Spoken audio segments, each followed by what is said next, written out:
Hey everybody, welcome into the Auto Rhythm Fantasy Studios. I am your host, Jamie at Auto Rhythm Fan, and I got my co-host Eli at Eli Apple on X. How is everybody this week this evening? It's a Scattaboo Wednesday and Booty Wednesday at the Scattaboo! same time. Oh, yes. Oh Oh, come yeah. on. Oh yeah. Jared! Who cares Happy about the birthday to Dallas? Jerry Who cares Jones. about the Dallas? Ah, hell. Fucking Dallas, I tell you. But good, yeah, nice way to start off the The show with badges. Dallas Cowboy. The Screw that. badges. Screw everything. This isn't an NFL show anymore. Come on now, guys. You should know this by now. No, I'm just kidding. But Copyright infringement. I guess we'll make it. We'll make it to what we want it to be. But anyways, yes, welcome in everybody. I am Jamie, that is Eli. We will be on today's show again, on today's show, we'll have some squad blitz, players to watch toward the end, notable games to watch too as well. And then we'll have our waiver wire, and Eli always has some well, actually some sleeper prop picks for this week. And then we'll just kind of cover a couple games from the weekend that we thought was notable, and we'll just kind of go from there. Yeah. Well, we changed it up. Oh, and there's some stuff in the bottom. Just like and subscribe and all that Yep, fun stuff. yep. Do one of these. One of these. Hit the bell. Do one of these again, and then maybe at the end of the show one more time. No, but it's Wednesday, hump day. So it should be fun. Talk Oh, about oh, about a oh! bunch of goodies. Yeah, like LA Knight says. Talk about a bunch of goodies from week 7, like Jay was saying. Get into a little bit about week 8, do our waivers. Changing it up tonight. We got Sleeper instead of DraftKings. They've been bumped to the side. Sorry. Jay's been telling me about Sleeper for a while. I've just been doing the fantasy. But now we're gonna do a few props. So we're gonna give you guys 5 of those. So tune into that. And as always, go back and check out any of the previous archived content over on Spotify, YouTube. You know the drill. Yeah, but he's always got to start the damn show with "Go Big Red." This is a big game. This is a big game this week. I can't wait. Indiana. I've been high on Indiana since about week 2, so I can't wait for this Yep. game. Yeah. Yeah, I mean, Jay's got it. right there, right there, right there. Notable games for this weekend: Nebraska, Indiana. Yep. I mean, that's gonna be a game we'll talk about, toward the end of the show. But yes, to kind of get going. I mean, it's one game I'll be watching for sure this weekend. Yeah, amongst we got a couple huge SEC matchups: Georgia, Texas, Tennessee, Alabama, which could be an elimination game, honestly, from the playoffs if you think about it. The way Alabama's looked the past few weeks, it could be the death nail in their season if they lose. But yeah, we have all the archive. Right? Yeah, all the archive over on Spotify and YouTube. Those are the two main ones: YouTube Shorts and Spotify. That's just my personal preference. We're a couple other places too. So, and then as always, the X. Like Jay always says. So we're out Yep. and about, and we're down to talk some football. What do you want to get into first, big boy? You want to talk about a little week 7? Yeah, we could talk about a little week. We can talk about little week 7 for sure. We can totally do that for Yeah. sure, man. Oh yeah. Well, I mean, I tried watching as many games as I could. I don't remember I honestly I don't remember what I did. Maybe I was sleeping all day. I don't remember what I did You last lazy Saturday, fuck. but far I as know what you were doing. oh wait, I know we were hanging out. That's what we were doing. Yes, that's what we were doing. Well, I couldn't remember what we did. I'll tell you what. I'll tell you what. That I mean, the 322 food hit was good. content. I remember the food. It was great. Yes, yes, it is. Hey, Oregon, Ohio did State you was great did you know too. Just saying. That was and that Iowa State game too? That was a good game too. Well, I mean, I think the game that maybe topped it for me was the Colorado Kansas State game. Was the game that topped it for me. I was like, I mean, they had the game to finish the night was the Boise State game. I mean, that was kind of a it didn't really matter. You know, Gentee was just gonna run all over him no matter what happened. But that Well, Colorado game was kind of interesting to me, though.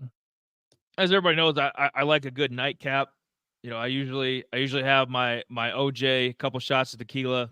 That's how I finish my nightcap. Watching Ashton Gentee tear up the Hawaii defense. I mean, that was beautiful. Bubba's laughing at Ohio State. Yeah, they shit the bed, but you know, they were. There's one thing that happened in that game. There was one thing that happened in that game, and What's I'll that? say that here after you get done.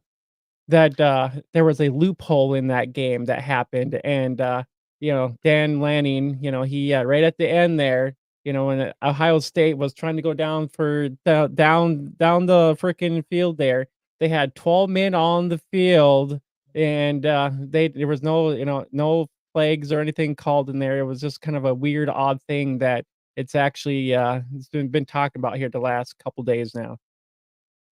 Uh, I'm not. Everybody always says that in tight game. Like if the game was like 37-10, we wouldn't be talking about the zebras. We wouldn't be talking about. There's always some kind of controversy in a close game, especially with the high stakes of this. I don't know. I looked at it like, Ohio State's gotten calls. I mean, let's just go down the list. You know, the last 10 years, I mean, they've been the beneficiary, of that. Acid reflex, man. Yeah, that's what I was. With Ryan Day and Ohio State, they're overrated. So in Oregon might have been saving this up for a while. It's like when you're about to nut and you save up your load for a while. Oregon just Sweet Jesus.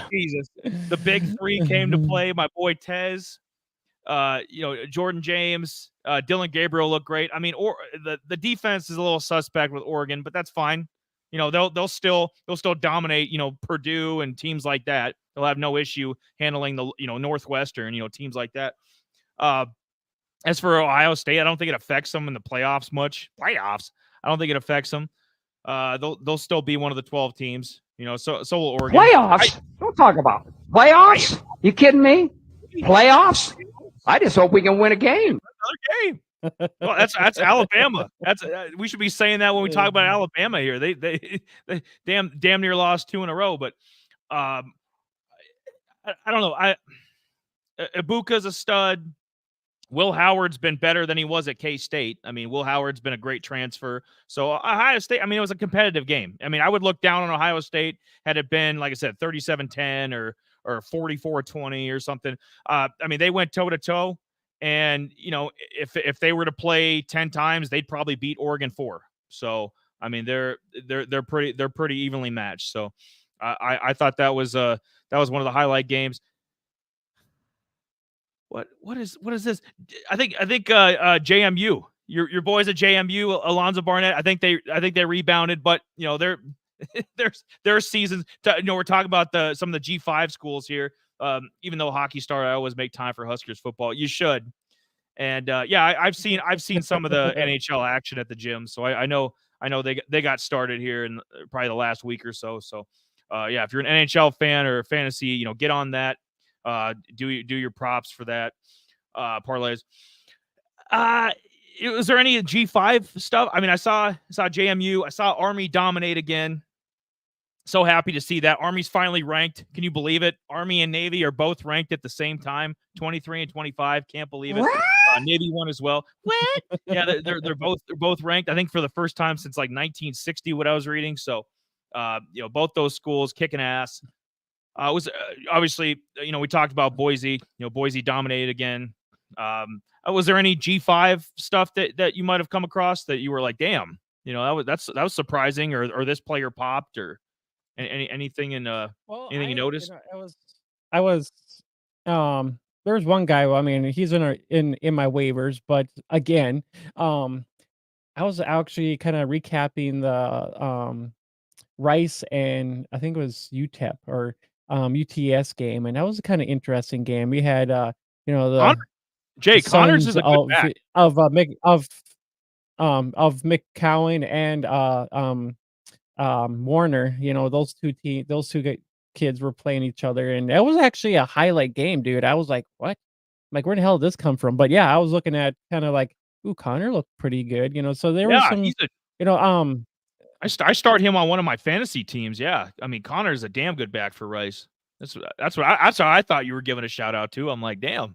You know, sign me up. No, I was gonna look into that a little, just to hear more. I was because they were going back and forth. I mean, Rice came back at the end, and they pretty much won the game at the end there. But I was like, it was pretty much back and forth. 'Cause I was like, damn, dude. At first, Rice didn't look so hot, and I figured UTSA was just gonna run away with it, and I was like, just typical UTSA. It kind of reminded me of just a little bit of the of our boy can't think of his name now. Cephas, so I mean, it's kinda crazy, they have another guy, it's called, like, McCain. He's kind of another guy, it's, I don't know. It's very interesting, I'll have to say that, there's so many different teams out there, there's so many different guys to take a look at, and you're like, "Hmm, what do we do?" You know? And then, back on the flip side of that, some of the big boys, any early predictions on Gabriel's draft stock? He's small.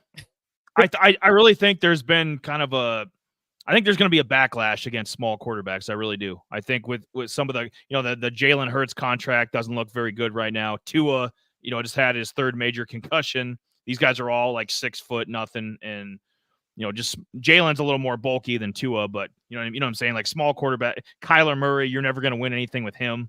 I mean, what are the Cardinals going to be? What 6-11 this Yeah. year?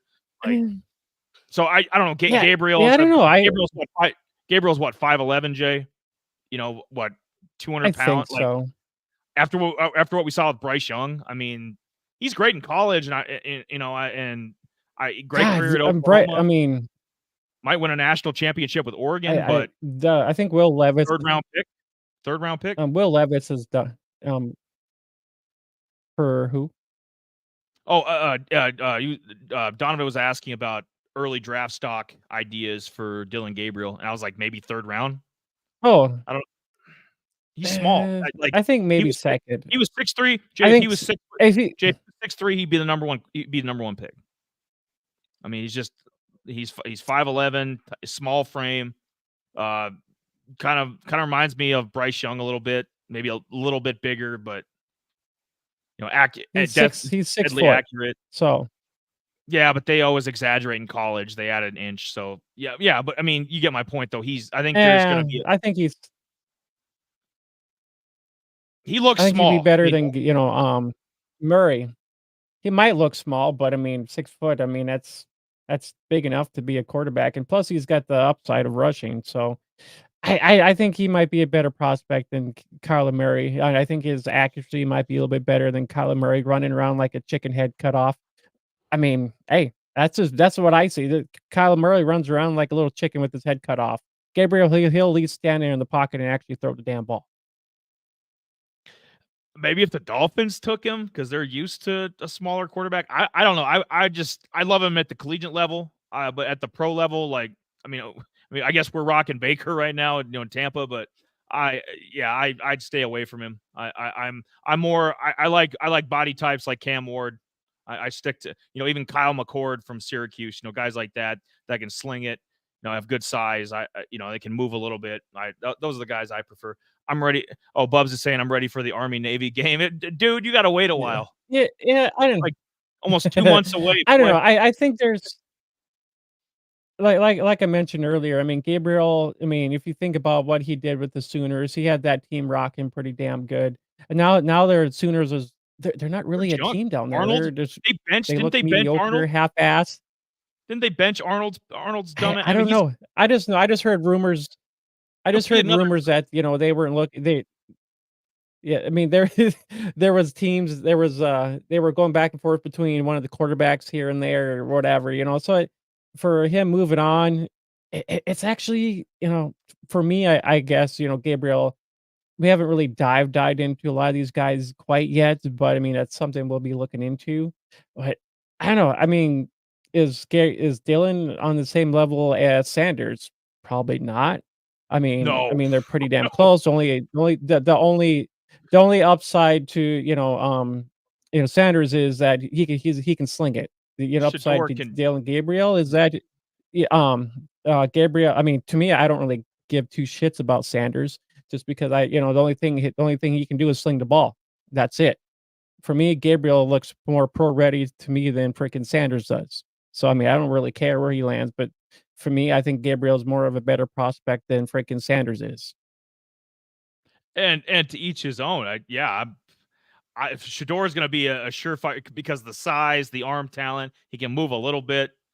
He's not fucking Lamar Jackson or anything or Jaden Daniels, but like he can move a little bit. So yeah, he should. Shador is going to be a surefire first round pick, as everybody knows. I mean, does the sun rise? I mean, that's going to happen. Dylan Gabriel is going to be an interesting. I just think there's a backlash. There should be. I don't like small quarterbacks. I don't like fantasy. I mean, sure, for a couple of years, but if you're trying to build a franchise for years and years and years, All right, what right now, Will Levis or Dylan Gabriel?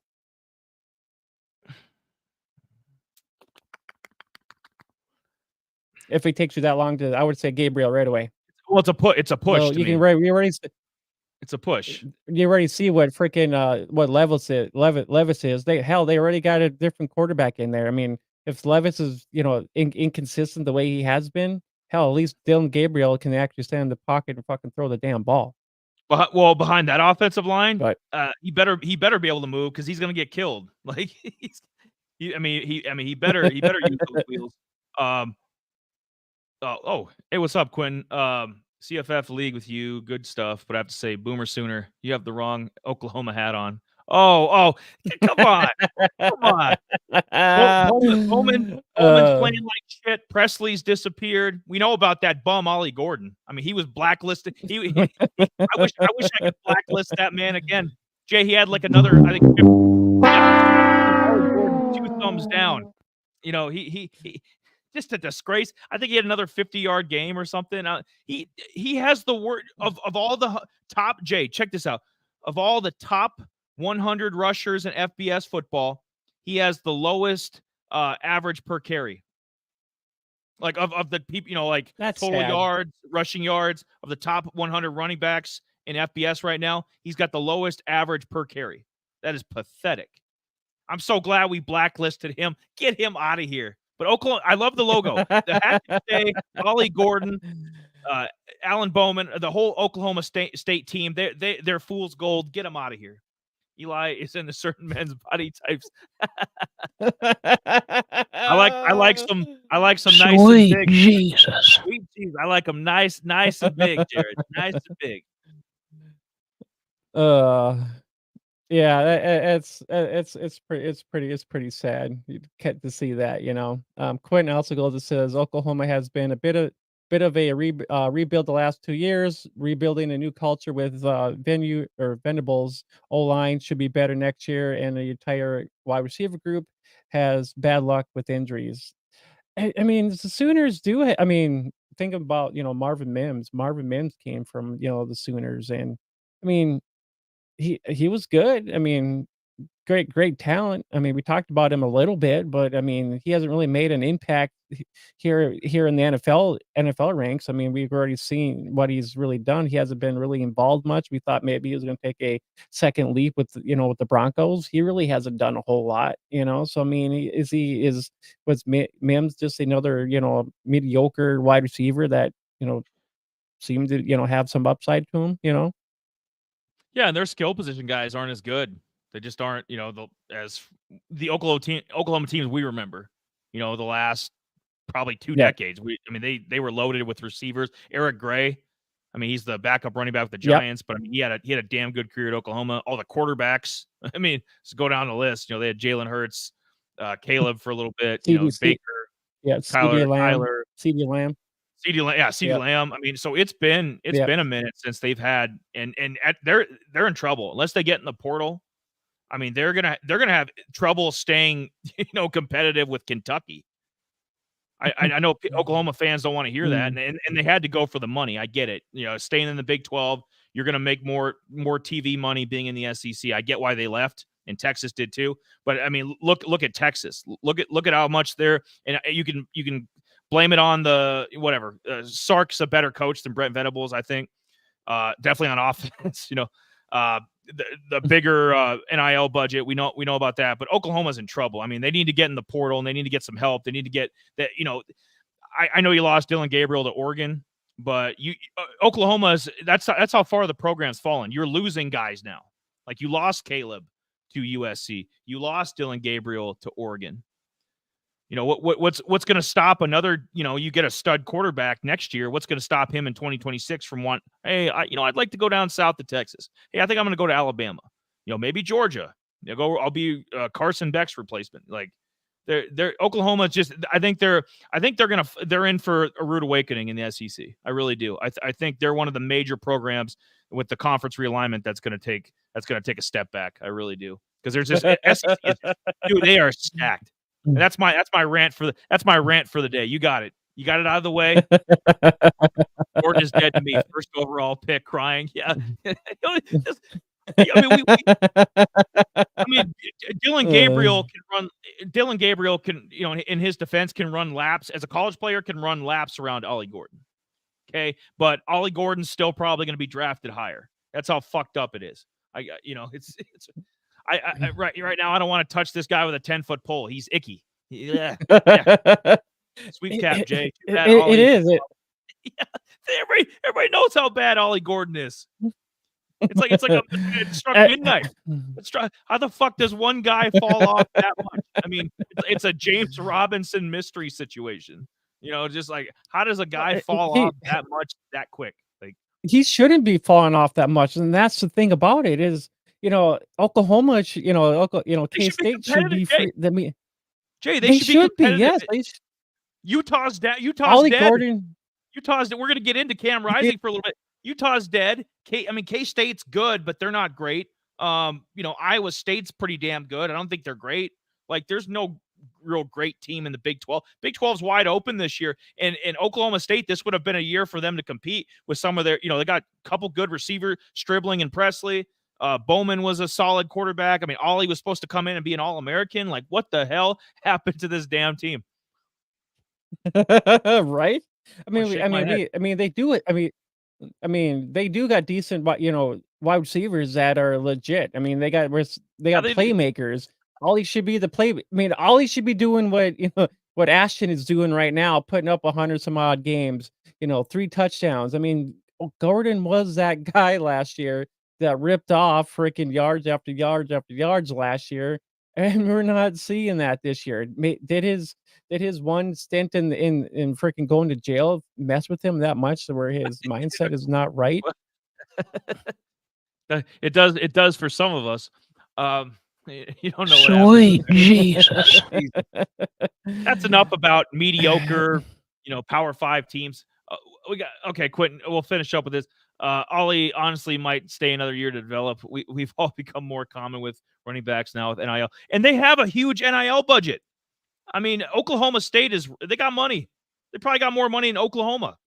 Like, there's no reason that this team should struggle in this conference. Ollie, if he wants to come back for another year, sure. He's still blacklisted to me. I ain't touching him in fantasy. I ain't touching him anything. Props, nothing. He's dead to me. He's dead to me. He's going to be dead to me in 2025, and we'll discuss this again in 2026 if he enters the NFL draft. Okay, and then we'll reconvene this conversation. Until then, no more Ollie Gordon talk on this show. He's been banned. He's been. Well, this quick thought on that. I think he does.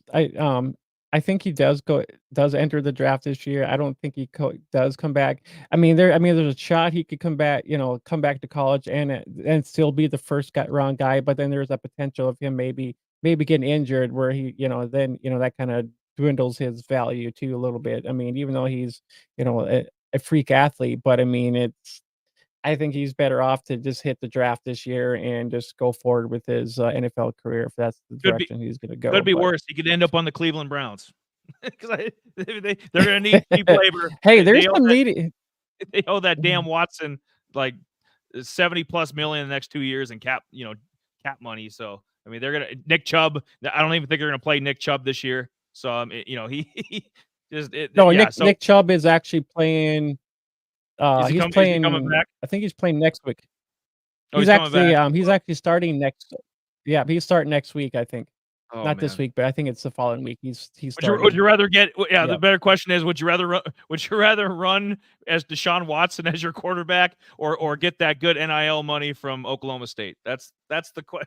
That's what you need to weigh out. If you're Yeah. got that oil money. You damn right. Oklahoma State has more money than with the revamp Big 12. Oklahoma State probably has more money than all of them. K-State, nope. Iowa State, nope. Go down the list. Colorado, nope. Utah, hell no. Like Oklahoma State's probably the NIL richest team. I'd have to look that up, but that would just be my initial thought is like they have the most money. Go out and buy a quarterback. There's plenty of good ones. We talk about them every week. Alonzo Barnett from James Madison. Go get a guy like that. Go get a youngster. Go get Emmett Brown from San Jose State. I mean, there's plenty of smaller school guys you can go out and will be better than Alan Bowman. I'll tell you that next year. You want to get into the gold star of week 7? There he is. There he is. Penn State, and then we didn't mention, but Penn State pulled out a tight one over USC. So they escape with their lives. They sound like Mike Tyson. Y'all ignorant. Week 7, Tyler Warren. Usually it's a quarterback, sometimes a running back, maybe a receiver. This was a rare circumstance. Very rare you're going to see a tight end as my gold star player, but he tied the FBS record, 17 receptions on 20 targets. Just insane for a tight end. I mean, this ain't Travis Kelce in his prime. This ain't Trey McBride last year with the Cardinals, throwing up some crazy numbers. I mean, this is a college tight end.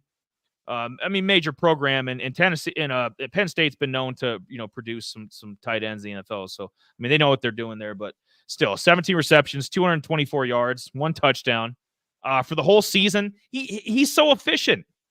40 catches on 48 targets, over 500 yards, 4 touchdowns. Did you catch any of the Penn State USC game, or have you seen highlights of Tyler Warren at all? Kind of, you think he's maybe raised his draft stock? Because we came in, Hey, it was actually, wasn't it Gadsden? Wasn't Gadsden like the number 1 tight end before the season? From Syracuse, wasn't he like number 1 on the board, so. number 2? I believe so. No, I haven't heard. I mean, I didn't really have an opportunity to kind of really check out Warren. I know in fantasy we've been always trying to find these guys that might be perking to help us out win fantasy. And if Penn State is playing the way they are, I mean, hell, I don't even know what his availability is. I mean, I haven't really looked into Tyler Warren, and I'm always scarving to see who's been doing what, but I haven't really watched too much Penn State, to be honest with you, because I'm bouncing around watching way too many different teams, seeing what they're doing. But yeah, I guess I've been watching too many G5 teams lately. I've been dining in. They're the number 3 team in the country. So you got to pay attention a little bit. The quarterback's okay. Got a couple skill position guys I like. Warren's probably the best. This is probably the best player on their offense. I wish they targeted him more. He should be getting Brock Bauer level, targets on this team. I mean, it's ridiculous. He's their best skill position guy. I tweeted out that Warren is literally a Big Ten version of Bowers, less athletic but strong as hell. I thought that too. And I think some team would get a steal for him. I'm not sure where he's projected. We haven't really done any of our spotlights yet, for the 2025 draft and kind of stuff that we dive into on our own. But my initial impression, maybe a 2nd round tight end. But I mean, look at Trey McBride. He was a 2nd round tight end. He's a stud with the Cardinals now. So that's not the worst spot to be taken. But I don't know. I thought it was just a standout performance. Anytime you tie an FBS record for something on the offensive side, you're probably going to end up on our list here. I mean, tight end, 17 catches, ridiculous. I mean, as of now, there's only 4 tight ends that are over 100 some odd points, and we got Bowling Green's Fanning, we have TCU's Jack Jack Beach. Yep, and then we have Warren, and then we have Ball State's Tanner Cazole. Yeah, I have Cazole. I don't even know. I have Tyler Cazole on one of my fantasy teams from Ball State, and he's been hitting every week. Beck, he's one of the, right there. There's the receiving on the bottom right there. Beck is the fifth leading, in yards in the country. Has over 700 yards at tight end. Ridiculous. Drew Allar could honestly end up a sneaky second or third round draft pick. He looks good. I think this Penn State, I've been sleeping on this team because all I think about is defense. And that's not really what we talk about on this show. It's a lot of offense, skill position guys. We talk defense a little bit just to fill out your lineup or whatever. But that's not the first thing that comes to my mind when I think of Penn State. I think of defense, but some of these guys, I mean, they're in the mix now. I mean, they're right. They're in the thick of things, and we'll see how things turn out halfway into the year. I think Penn State at this point, unless they completely implode, they're pretty much a lock for the 12. For the 12-team playoff, along with Oregon and Ohio State. So, I thought I'd give some love to a tight end. I'm not going to. Anybody have any more thoughts on any players possibly? Penn State, USC, shit in the bed in a big game again, and because if not, I got my gavel here, and I'm ready to move on to a dud. All right, all right. Court adjourned. Bam. All right. Look at this. Oh my God. Jay, I feel bad. It's like it's like trying to, I don't know, it's like trying to pass the basketball to a blind guy. It's some things are just I know it's fucked up. It's not right. So Cam, he was kind of limping around. He got hurt in the first quarter, and I shouldn't do this, but he's just been garbage. And I think he's overrated. Remember how they were saying, like, oh, he's the savior once he comes, because you remember Utah was in the mix for probably the first half of last year. Like they were in the, like, oh shit, this could be a surprise, when it was still a 4-team playoff. Oh, this could be a surprise team. Oh, just wait till Cam gets back. If Cam was here, we'd be a playoff team. We'd be a top 10 team, a top 4 team. All this junk with this team. Get out of here. There's no more. They were talking, this guy wants an 8th year of eligibility. How many years has he been hurt? How many schools has he been at? Cam Rising, get out of here. I think it's just 2. I think it's Texas and Utah that he's been at, but still, it's like he's been at college forever. Shitty game here against Arizona State, man. Just fucking 200 yards, 3 picks. Not giving you anything on the ground because he couldn't move. And he's a damn statue out there at that point. I mean, this guy, Jay, he had over 450 yards rushing in 2021. He had he was a pretty mobile quarterback a few years ago, but these injuries have just derailed him. And I wouldn't touch him with a 10-foot pole. I don't care if he comes back for an 8th year. I don't care if he's with some random school. I don't care if he's Rice's quarterback. I ain't touching this guy again. What are your thoughts on Cam Rising? Maybe his shit, because I was watching this game. I was watching the Arizona State-Utah game. But other than maybe the game or just him as a player, like, what are your thoughts on him?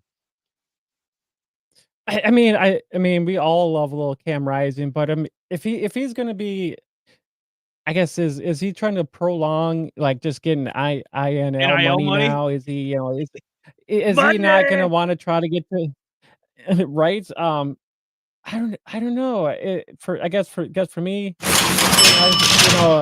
I guess it comes down to, is he got the, I mean, he's talented enough, but is he talented enough to lead an offense? I guess, let's just put it that way. I mean, a guy that's going to be injured constantly, I don't think he'll probably end up being a backup. He'll be pretty much our favorite guy from Tulane.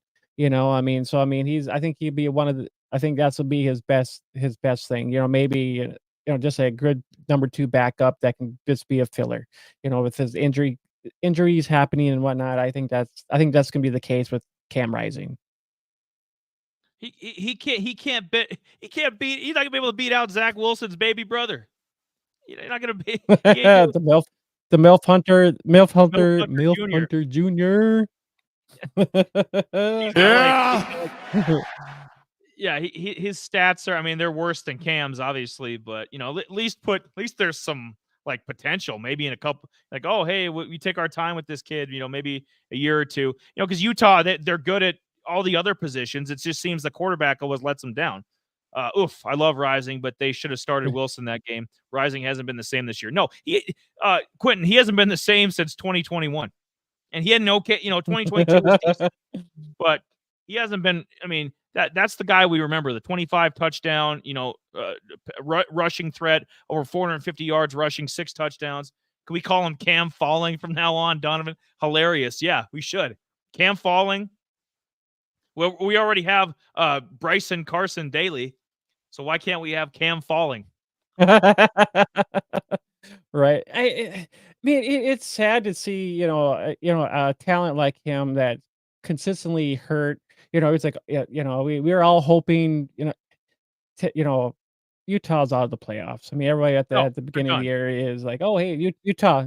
I don't think they'll be in a bowl game. They're not going to be in the playoffs for sure. They're not going to be in the chance of winning a natty this year. So I mean, they're done. There's no way. I mean, there's no chance for them. I mean, like we mentioned this last week, that they have no like elite number 1 guy there. They have no one. All they got is a freaking ground game. That's it. The past game, yeah, that's it. The pass game is kind of half-assed mediocre. I mean, they don't have, we talked about Vele last year coming from them. That's the only guy that they had that was at least talented enough, but they need some more playmakers if Utah wants to be a contender in the Big 12. The tight end Kuth is okay, but what is he gonna? I mean, maybe Wilson will improve his numbers a little bit, because I think he's a solid tight end. I think Burnett's a pretty good running back, or Bernard's a pretty good running back. Yeah.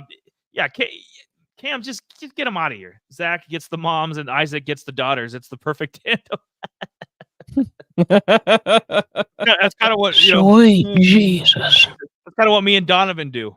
Because it's just on the side, though. We need to know about that. I don't want. You know what? I don't want to talk. He's another guy. He's right up there with Ollie Gordon to me. And I didn't blacklist him because like I said, it's like beating up the handicap. I can't do it. I had to find somebody else to blacklist. I can't kick him. I can't kick him while he's down. He's Cam Falling, and I don't want to talk about him ever again. And I won't. I will talk about him. We're in a negative section of the show, so this might be the time to like skip ahead if you're watching this in the future. We're getting all the bad juju out of the way, and then we're gonna build it back up. See, we need to break it down before we can build it back up.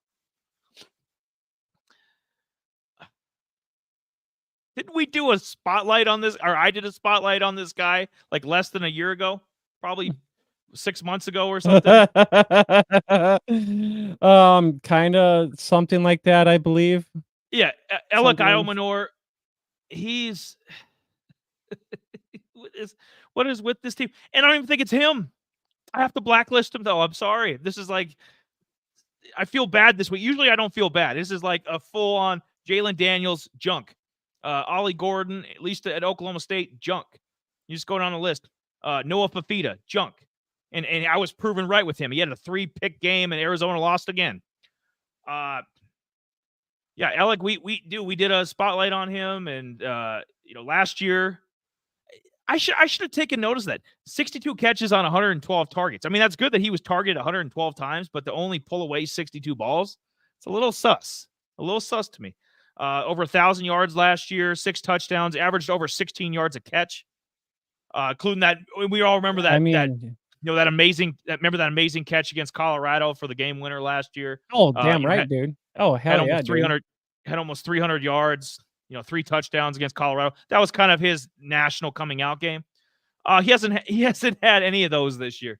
Good God, got a dip. Best of luck on your fantasy seasons, except the weeks you're up against me. Yeah, thanks, brother. Yep. You're what we call thanks for jumping on. Stiff competition here. 2024, Jay. This is why I'm blacklisting him here. Okay, 27 catches, just a little over 300 yards, only 3 touchdowns. But the worst crime, like I said, the general rule is usually 3 bad games in a row. And I know he's had 2 touchdowns the last 3 games. Okay, that's salvageable, whatever, if you've got him in fantasy. But I know a lot of guys were starting him. And why wouldn't you? After last year's, kind of breakout season, like, oh shit, this guy's going to be elite. And he was one of the prospects too. I mean, he's still number 12 on Draft Buzz's receiving rankings for the 2025 NFL draft. If he comes out, only 99 receiving yards the last 3 games. That's pathetic. And he's been targeted 24 times. So he's averaging 8 targets a game, and he's only averaging 33 yards. You do the math. I've fallen off him. Ashton Daniels is junk as a quarterback. The rest of the the Stanford offense, didn't they beat Syracuse? Like, how the hell did they beat Syracuse? They shouldn't have beaten them. No. That's for damn sure. I mean, how the hell did Kyle McCord and the boys allow that shit to happen? That's insane. I don't know. I mean, this guy's talented enough. I mean, the guy had 1,000-yard receiving out as his name's pretty much hard as to a say freshman too. coming out. Aymanor, It's like you have a weird fucking name, and if you have a weird fucking name, you better be Giannis. You better be scoring 30 a night, dishing out 9 times. This guy ain't doing none of that shit. It's Elic not no more. Yeah. Elic not no more. Yeah, I like that. It's.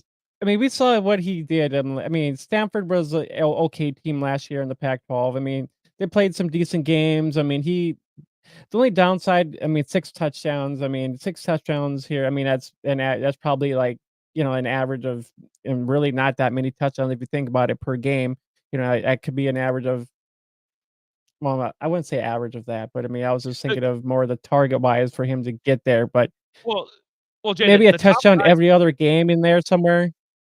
Yeah, well, the top guys in the country, as we know, I mean, they're putting up what 13, 14 touchdowns. Like the big boys. Oh, yeah. So I mean, touchdown wise, 10. I mean, that's not and we all thought he'd improve on that, especially when he's the only guy they're targeting. This year he's still got 55 targets. You know what I mean? So he's still getting close to 10 targets a game, and which is more than last year even. So he's still getting targeted. He's just not an efficient guy. He's hauling in like less than 50% of his balls. Yep, 20. Last year was a little over 50. He's not. Say whatever you want. Ashton Daniels isn't very good as a quarterback. I'll give you that. But I like at the next level. If he's drafted, okay. But for now, while he's in college at Stanford, if dude needs to come back next year and transfer, they need some weapons down at Florida State. Florida State needs a whole fucking offense. They need receivers. They need a different running back. They need a tight end. They need a quarterback. They're in the same conference now. They're in the ACC. This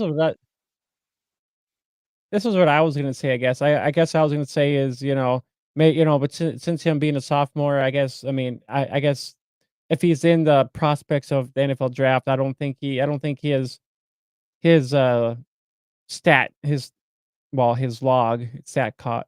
log. Well, it'll be a precedent enough to actually get him drafted. So I think this is what I wrote down. I think what he needs to do is actually transfer out of Stanford, go to some other big school team where his talents can actually be used, but with more of a competent freaking quarterback. Hell, I mean, I was just looking this up. I mean, freaking Daniels has 5 touchdowns to his 6 interceptions. So that, interception ratio is not the fucking greatest right now. I mean, and, they've been kind of bouncing different quarterbacks in and out of here. Daniels has a little bit more attempts, but I mean, it's the offense is not looking that great. I mean, I guess Daniels is their leading rusher, which is fucking sad. Pathetic. So you can kind of see this team is more of a not. Yep. Yeah. More it seems like more of a run heavy team than more of a pass heavy team, and not 50-50, and which is probably why the incompetence of a bad quarterback not being able to get their wide receiver one the targets that they need to actually stay in games. And I know it's probably a money thing, an IL budget. I know Stanford, great academic school. Like maybe he's securing himself if football doesn't work out. Totally get that. But you go to a smaller school, you go work with a quarterback, one of these smaller schools, Emmett Brown from San Jose State. It's in the same state. You just go south a little bit from Stanford to San Jose State. Palo Alto's not that far. Go play San Jose State. Go work with Brown, and after Nick Nash is gone probably this year, the NFL, be his replace, and then you can go catch 1,700 yards in that offense. Just saying, yeah. I think Right? he has to transfer. I think he's got to get the hell out of there, and I think he should come back another year. And some of these smaller schools, I think so. Some of these smaller schools have got a little bit of money. It's not always just Texas and Alabama and teams like that, LSU, that have all the money. I mean, some of these smaller schools can dish out some NIL too. So, most definitely. But I would just assume rest of the year he's blacklisted. Not going to touch him. Nope. No can do. We want to do. Oh yes. And in case we haven't mentioned it, because I think we mentioned at the beginning of the show, but subscribe, do all that good stuff. Notification bell. When we got new content coming up every Wednesday. We're like fucking UPS. We're like the mail. We show up every day, or not every day, but every Wednesday. So you can mark it down 7:10 Central Time every Wednesday. We're here, so you'll get new content weekly. So it helps us too. It helps with the YouTube algorithms and all that good stuff. Do you want to jump into? There it is. Yep. I like it. I like it a lot. Do you want to jump into squad blitz, waivers, some sleeper props? What are you trying?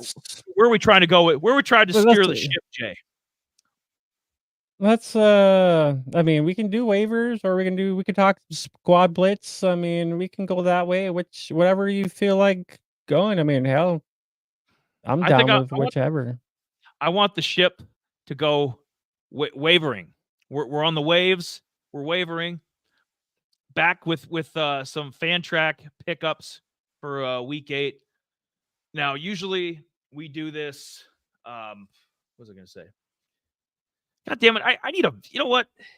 You hold that thought. I need a beer. Just one. Normally we run a pretty good ship here. I mean, it's not too bad. Eli's pretty much had a long day at work, and pretty much getting everything wrapped together. Graphics and all that fun stuff. McUltra. Hey, buddy. Your water beer. It's fantastic. My first beer. Fuck yeah. Good shit. All right. So waivers, a couple of these we overlap. A couple of these I take from Jay. I'll be honest. Because the guy, look at the guy. Look at his track record. He knows his shit. So sometimes we're gonna overlap. And we're going to take, players, because there's only so many to go around, especially this late in the year. And we're halfway into the season, baby. It's not that easy to find studs anymore. Like we've been telling you, you should have jumped on people week 2, week 3. Desmond Reed from Pitt. He was a free agent at one time. We've been look at my number 5. Look at our number 5, Bryson Daly. Bryson, don't call me Carson Daly. He's still here. He's still the top. Seriously. His number, that team is dynamic. 23rd ranked team in the country. He's putting up multiple probably 5 touchdowns a week, 4 or 5 touchdowns a week. This guy's a beast. And I don't know how he's still only rostered 65%, but he is. So, and we say, it's. Jay was telling us, I think a week or 2 ago, hey, I don't really need a quarterback at this point. I'm good on quarterbacks. And you never know with injuries. Like if you had Cam, or you were waiting on Cam Rising, maybe you had Van Dyke from Nebraska or from Wisconsin. Quarterbacks go down too. Quinn Ewers, he was out for a couple weeks. What if Miller Moss is your starting quarterback or your backup right now from USC? What if he goes down? So you still want to have a backup plan. We're thirstier. Well, I'm thirstier for this. We're thirstier for running backs and receivers, obviously. That's where we stockpile people. But quarterbacks, I'm keeping, and I'm starting to reverse this week. You know what? Usually I do 1, 2, 3, 4, 5. Now we're doing 5, 4, 3, 2, 1. So we got Bryson Daly. He's been on our list, Jay. He's been on both of our lists for the last couple weeks because I think it's ridiculous that he's still out. Like, are people not paying attention? He's the reason. I mean, almost single-handedly, this guy's the reason Army is the, they're in contention to be the G5 school to get in the playoff. Yeah, and if you think about it, I mean, he's putting up 36 points, he's averaging 36 points a game. I mean, that's up there with Cam Ward, John Mater, Jackson Dart, Alonzo Barnett, Kyle McCord. I mean, he's averaging this, Eli Holstein. So I mean, he's up there with a lot of these guys that average. He's already got over 200 some odd points in fantasy already just by rushing. I mean, and the other guy, we haven't talked about is Blake Horvath from freaking Navy. I mean, he's got over 200 some odd over 200 some points, and he's averaging 400. He's averaging 40 points per game, and he's still out there available. So I mean, if you haven't gotten either Bryson or Blake on your team, you should be snagging these guys up. Absolutely. I think is it bias against the servicemen? Is that what it is? People don't want to. This Army team is damn good, and I'm glad we put that poll. We had that question posed I think a week or two ago about what would be the would you take an undefeated Army team that beat Notre Dame or Navy? I'm sorry. Actually, I was. Is it? Wait, let me. I forgot. Well, they're all playing each other. Damn it. Army and Navy, but they could be undefeated. Get Notre Dame. Get out of here. I'm tired of talking about them. But so, would you take, in that 11-0? Let's say they're both 11-0 in that game. 11-0 versus 11-0 for basically for the G5 playoff spot, right? Would you take them or would you take Boise? Boise 11-1, Mount West champion, probably be 12-1 at that point. Or who like went toe to toe with Oregon. Oregon could be the number one team in the country when it's all said and done. It could have an undefeated season or one loss. So that was the one we had a couple weeks ago. But I guess. Oh, go ahead. I'm gonna drink my beer. Oh, I was just gonna say Boise for me. I guess. I mean, Boise is the team for me that I would rather see in there. I mean, Navy's all right, but I mean they don't really have a pass offense, So I mean they're kind of mediocre. I like Army. It's like a good, it's a good Cinderella story for this Army Navy team. But I mean, if you think about it, I mean, Boise State's going to run all over them. I mean, this will be, they got the quarterback to toss the ball down the field. Both these guys, they're all right, but I mean, they just run the ball. That's it. They don't have a pass. They don't have a pass offense, which is kind of a sad thing. They'll just kind of do a little dump off, a little flea flicker here or whatever. I mean, that's it. They can't really get it down the field. Wishbone. I mean, that's kind of the difference. But, 1940s wishbone. That's kind of so. I mean, that's what I've noticed. So that's the only thing that I've noticed so far between Army and Navy. Say pretty much identical offenses, just can't pass the damn ball. Yep, but in the majority of the fantasy value from Horvath and Daly is on the ground. Let's just be honest. It's a lot of like 140 pass, 134 passing yard games, 1 touchdown. A lot of his value is on the ground. And there's another guy that I'm going to be talking about in our players to watch who's very similar from the quarterback from Ohio. So we'll get into Navarro. We'll talk to him a little bit too, but at the end of the show. Number 4, SMU defense. How are they still available? Points per game, they're right up there with Minnesota and some of the other heavy hitters at defense. Indiana's been great on both sides of the ball so far. We'll see what they can do against stiff competition in Nebraska this weekend. But SMU, they've kind of gone under the radar, and I think they're ranked now. I think they're 25th or they're right in line to be ranked. I mean, SMU's coming on. The defense only 58% roster on Fantrax. Any thoughts on SMU's defense? I mean, they've been coming along. I mean, shit. I think they're ranked. They're actually ranked 11th in fantasy points overall right now, and I think a lot of it comes down to the matchup to the matchup. Really, I think if they're playing they're playing Stanford this weekend, so that might be a smash weekend for them to scores actually get some takeovers, some picks, some sacks. So I mean that's probably a prime game right there for them to.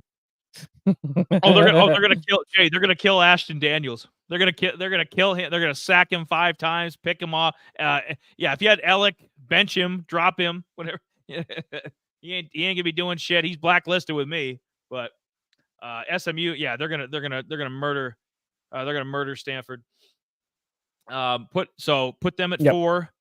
So we're giving you a little variety. Jay's gonna, when he brings his waivers up here in a second, Jay's gonna give you even more variety. So we don't want to just do one position. Micah Bernard, number 3. Yep. Another guy, 53% rostered. He's readily available. You can still get him. What?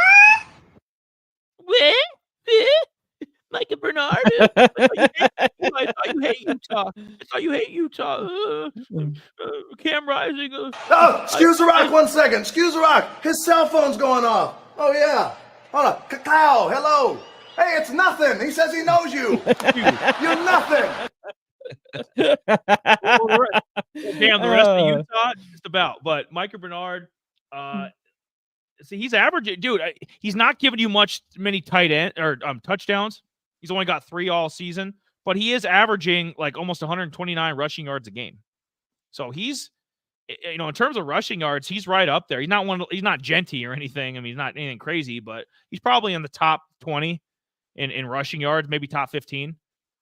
So I'd have to double check that, but Bernard's he's gonna get you 100 yards. I mean, if you're just looking for especially a fill-in, bye week running back, I think he's the perfect guy. You can almost check it down, and if he gives you a touchdown, it's like the frosting on top of the cake, because he's gonna get. I mean, he's an automatic machine, especially now that Cam Rising is a DOA dead. The MILF Hunter Jr. He's gonna need a reliable back. He's gonna hand it off to. I mean, you can pretty much mark Bernard is gonna have at least 100 yards just about every game. We could be talking about him as one of the leading rushers in the country when it's all said and done. I mean, if Ashton Genty and Reed, and if these guys weren't having the monster seasons they were, we'd be talking about this guy more. He just doesn't score a lot of touchdowns. So that's why I think he's a perfect fill-in bye week guy. Keep him stash him on the bench, and use him in. I think so as well. I mean, he's actually had freaking 500-yard games, only 2 touchdowns. I mean, he almost had 100-yard games, but they played Arizona, so I mean that was a little bit more of a stiff competition there, and that's the thing about it. We actually talked about freaking Utah here, just even last week, even to now. I mean, all they got is the run game, and they kind of flex some guys in and out. I mean, they got the tight end, but the wide receivers are really not like hopped up. They're not really that great. I mean, I wouldn't say great. They're not. The pass game is rather weak. It's not over the top. It's not winning them games. They're not blowing out people. So I mean, they got mediocre wide receiver core. So it's just kind of like they need one guy that can actually pit the tops off defenses. And so that's all they got is pretty much the run game right now. And if this were squad blitz, which we'll get to in a minute here, if this was squad blitz, I mean, I'd be looking at the Utah rushing attack. I'd be like, hell yeah. But the rest of the team, nope. Maybe the defense will keep them in some, but player wise, this would be the guy. Maybe Coot, the tight end too. Those would be the only 2 fantasy guys that have any. Bernard is actually 37th overall in fantasy points right now, with 103 fantasy points, averaging about 17 points per game, which is not bad. Just a little bit, 2 spots behind a guy that I'm going to mention once again, who's averaging just about 20 points per game, and I think he's getting rostered just a little bit more. And if you haven't, you should have picked him up already. Well, we're get into that, and I'm going to get into this. We got another running back here, Jay, at number 2. Not Le'Veon Bell, Le'Veon Moss from Texas A&M.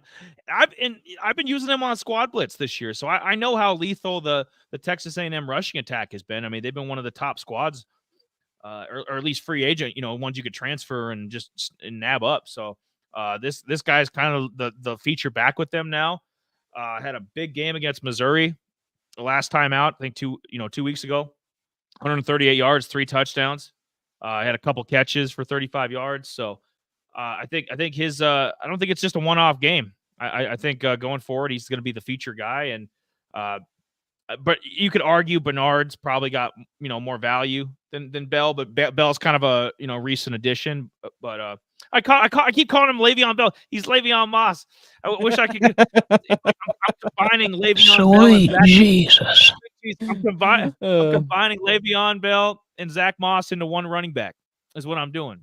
But 68% rostered, 43% started in Fantrax. I mean Le'Veon Moss, he'd be unless you've been watching a lot of Texas A&M or SEC football, he's probably a newcomer to you. I mean that was kind of his breakout game was against Missouri. They killed him. I mean they throttled. Yeah. I think Missouri was ranked number 9 at the time. So I mean that was a big game on TV. So I mean if you had seen that, but he's still available a bunch. They actually play Mississippi State this weekend, so that might be an interesting game to actually watch and see to actually see if he actually repeats what he did last week. So it's not a bad option. If it came down to it, I would probably trust Bernard a little bit more just because they're playing TCU. He's more of a track. I think more of a track record too. Yeah, and Moss. Hell, I mean that could be a blowout too. I mean those two teams, they go back and forth too. I mean, Texas A&M is usually pretty legit. The Bulldogs are pretty. I mean, they can go back and forth. I mean, that might not even be a bad game to even check out this weekend too, to actually kind of see what's kind of going on. I mean, I kind of seen him and kind of thought about it, and there was a guy from actually Mississippi State. I was thinking about maybe tossing up in there for waivers, but I'm like, I think I'm gonna wait one more week. So Dak, what's that? That's the only Mississippi player. Yeah, maybe Dak needs. Hell. Sweet Jesus. Screw Dak and fucking Dak, man. About the extent of it. No more NFL talk. Damn it. I said no more. No more. All right, we're good. Knock. We're good. My number 1 this week is Jerron Newton, wide receiver from Toledo. Yet he's had 19 targets the last 2 games and 15 receptions.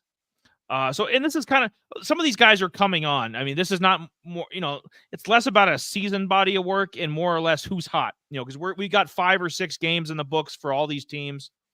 So we kind of have a track record on these guys now. So now I'm leaning more towards, okay, who's got the hot hand? And who's been popping, who's been shit in the bed the last 2 or 3 games, and who's been popping the last 2 or 3 games.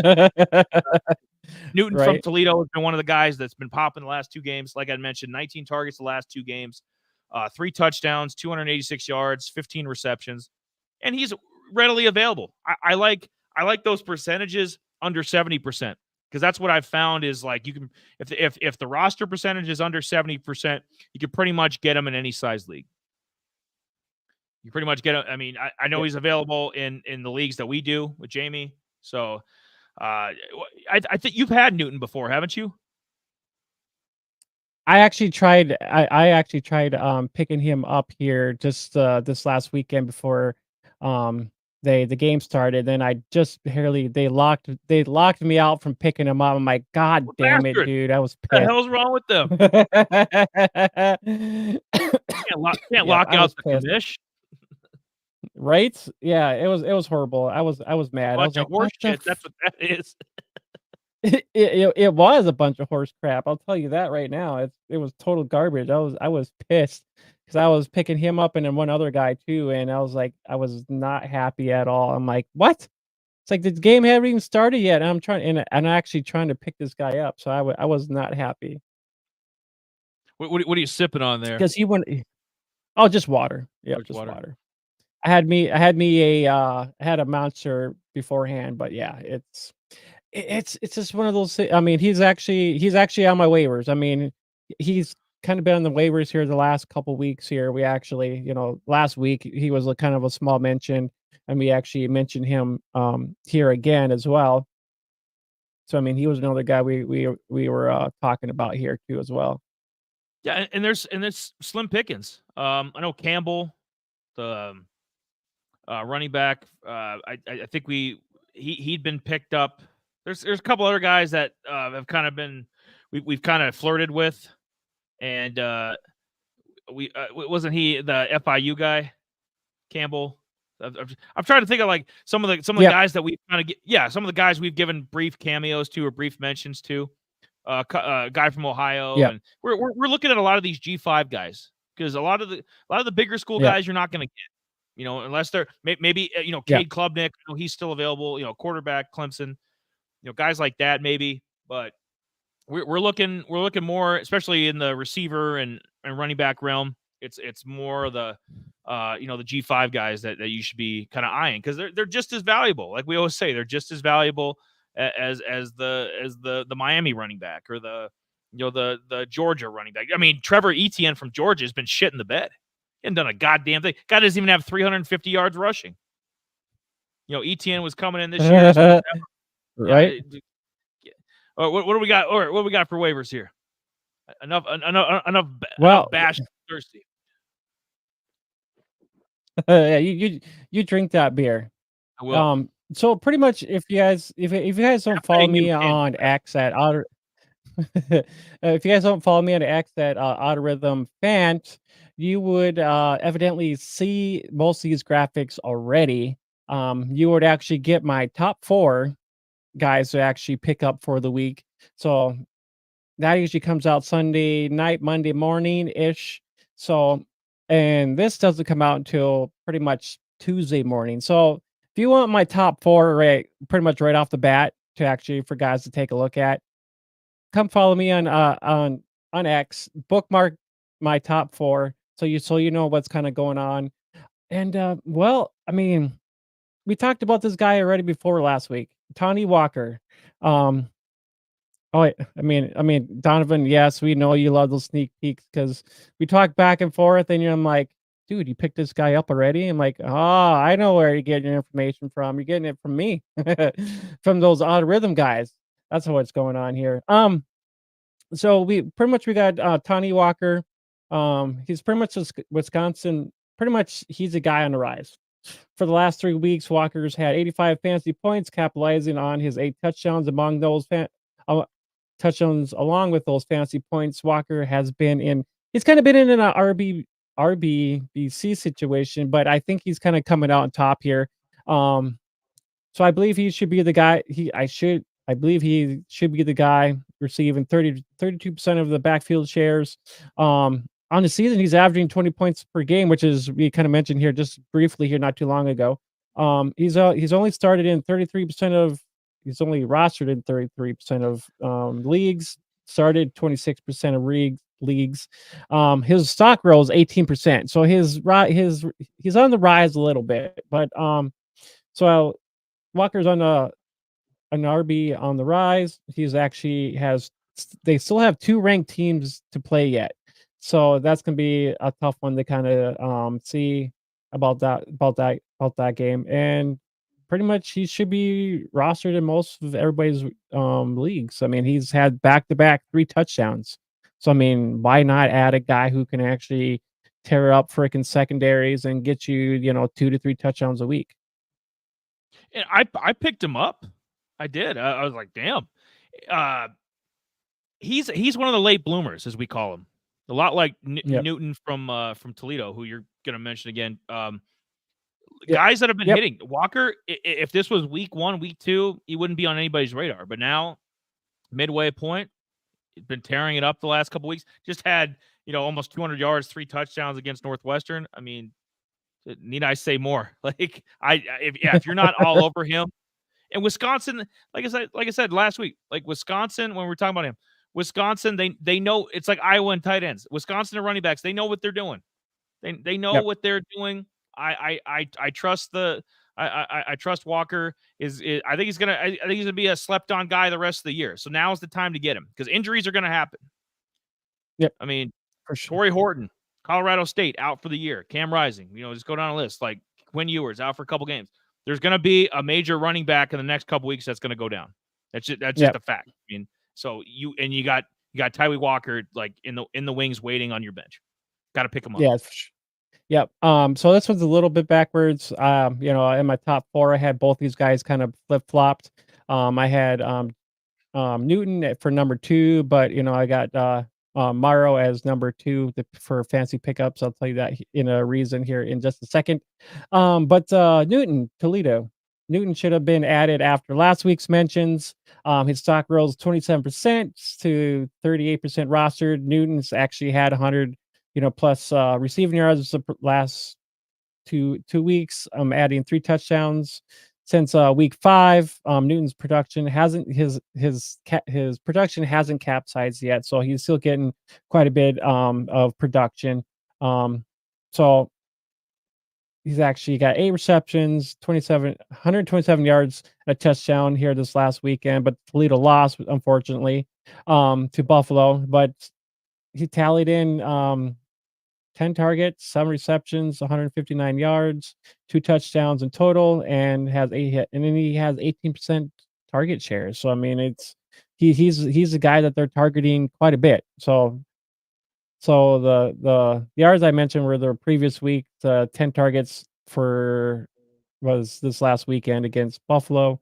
So I mean, he's a freaking target machine. Yeah, and I fucked that up with Wisconsin. He didn't do that against Northwestern. They played Northwestern this weekend. So yeah, we try to correct our flubs if we can. Every Morrow is Avery Morrow, Colorado State. He's number 2 for my pickups here. So pretty much Horton is done for the year, out. I think he's got a knee issue or something along those lines. He's been probable just about every week, and we know coming into the year he was a top 10 receiving prospect for the draft. And we heard about Horton, especially after last year. Him and Dallin Holker just went crazy with Colorado State. This year he's been unreliable. He's been on the injury list just about every week. Now they finally just shut him down for good. So Avery Morrison kind of stepping into that role and being I don't mind that. Here's the cheat code. He is actually a wide receiver running back combo, so you can actually put him either in your wide receivers or you can use him as a running back. So you got yourself a little cheat code with that guy. So so pretty much Morrow, he was kind of under my radar week 6 already with his performance against Oregon State. Morrow's has had double-digit fantasy in the last 3 weeks, totaling 82 fantasy points. He has 300-yard games already, taking in 5 touchdowns. And like I mentioned, he's eligible at running back and wide receiver position, so he's that cheat code I just mentioned. He's averaging 16.3 fantasy points a game. That's 40. He's actually getting 40% of the team's carries. So Mario isn't a bad option, if you want to snag somebody, and they have Air Force coming up this week. So not a bad option for a guy for a Colorado State guy that could probably more likely run all over Air Force. So if you're looking for a guy, he will be a guy you might want to go and snag right now and put him on your bench, or even start him too as well. So he's a guy you'll want on your rosters. All right. Yeah. 4th. Yes. So we've kind of Thank talked you. about. Yeah, I was waiting for that. Sorry. We've talked about Malik Williams from UNLV. So I mean he's he's a top fantasy quarterback, so don't let that scare you away from his talents here. He's a top 55 quarterback, averaging 26.2 or 26.12 points per game. So don't let any of the rankings scare you from adding him. The last 3 weeks, he's had 3 passing touchdowns with the rushing upside, 2 touchdowns as well. He's averaging, about 214 yards, in the passing game, 70, in total, 79, about averaging 79 yards, per rush, per game. So, I mean, if you don't have Bryson Daly, Malik Williams is another guy you might want to take a look at. He's another option, and they play Oregon State this weekend, and then they play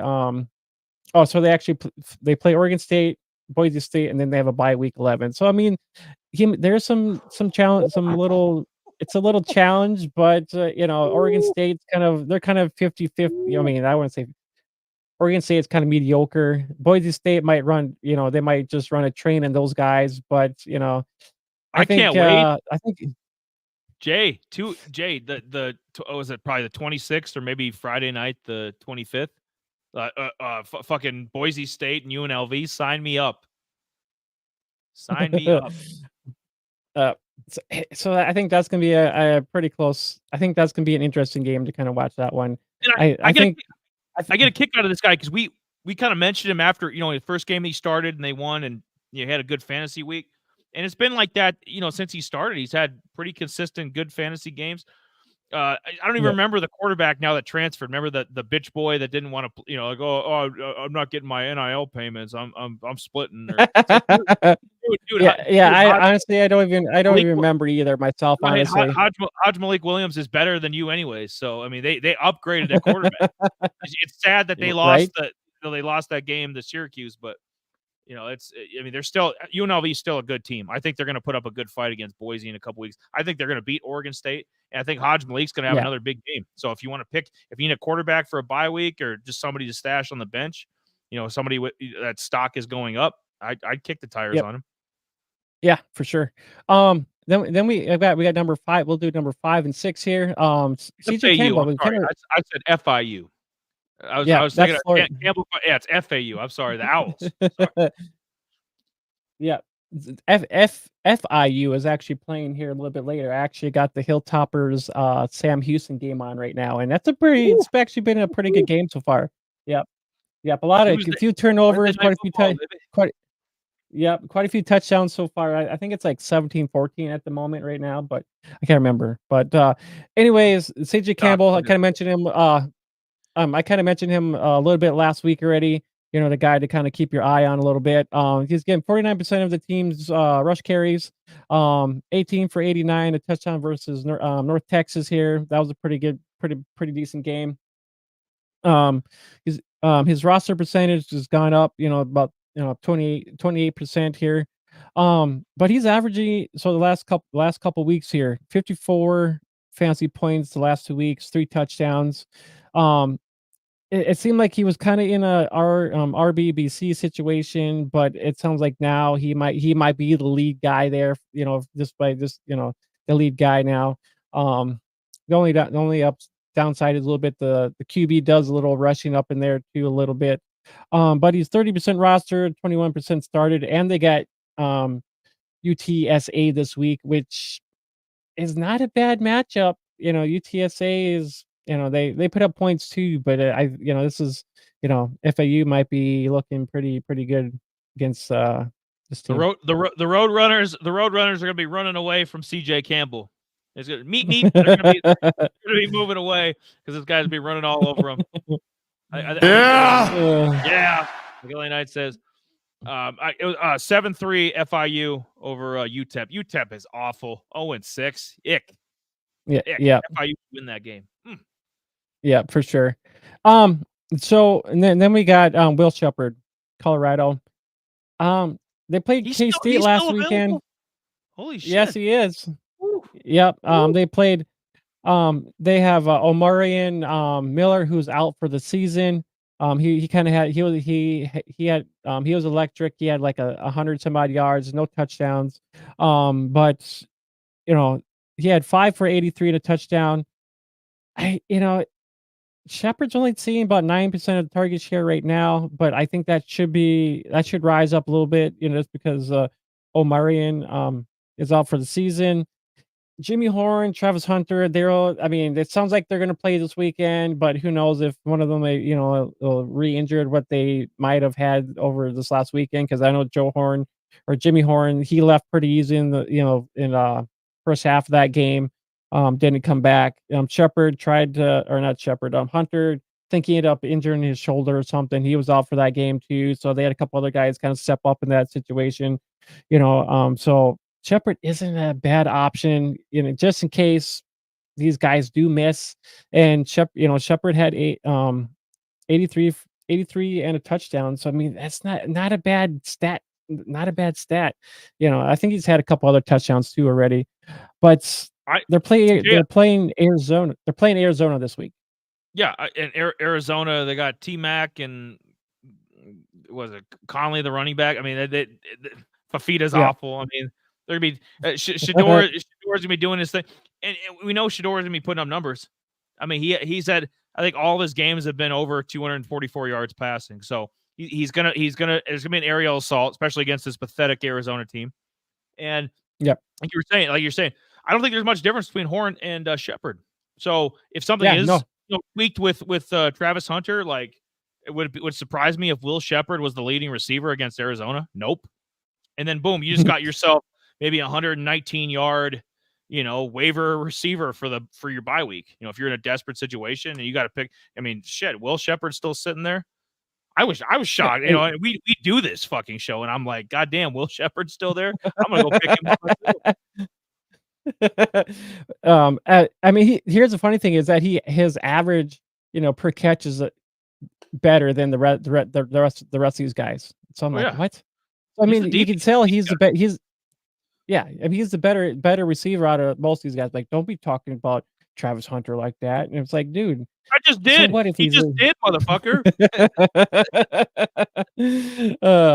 Will Shepard's underrated. He's underrated. Yeah. I mean, I think it was either Will or Horn, one of those two guys. They actually transferred to freaking Colorado from a smaller school just to be able to freaking get in the national spotlight. And Coach Prime, and the whole vibe. I love it. And they're gonna smash Arizona. So nice. All right, we'll wrap up with 7, 8, and 9 here. Jack Enders pretty much is the leading Bears pass catcher, which is quite ironic. I'm like, what? When I was looking at the stat cast here, I'm like, what is going on here? I mean, I thought Ott was the guy just going to be tearing it up, but I evidently not. Yep. So pretty much the last couple weeks, Enders actually had double-digit fantasy points and 2 touchdowns the last 2 weeks too as well.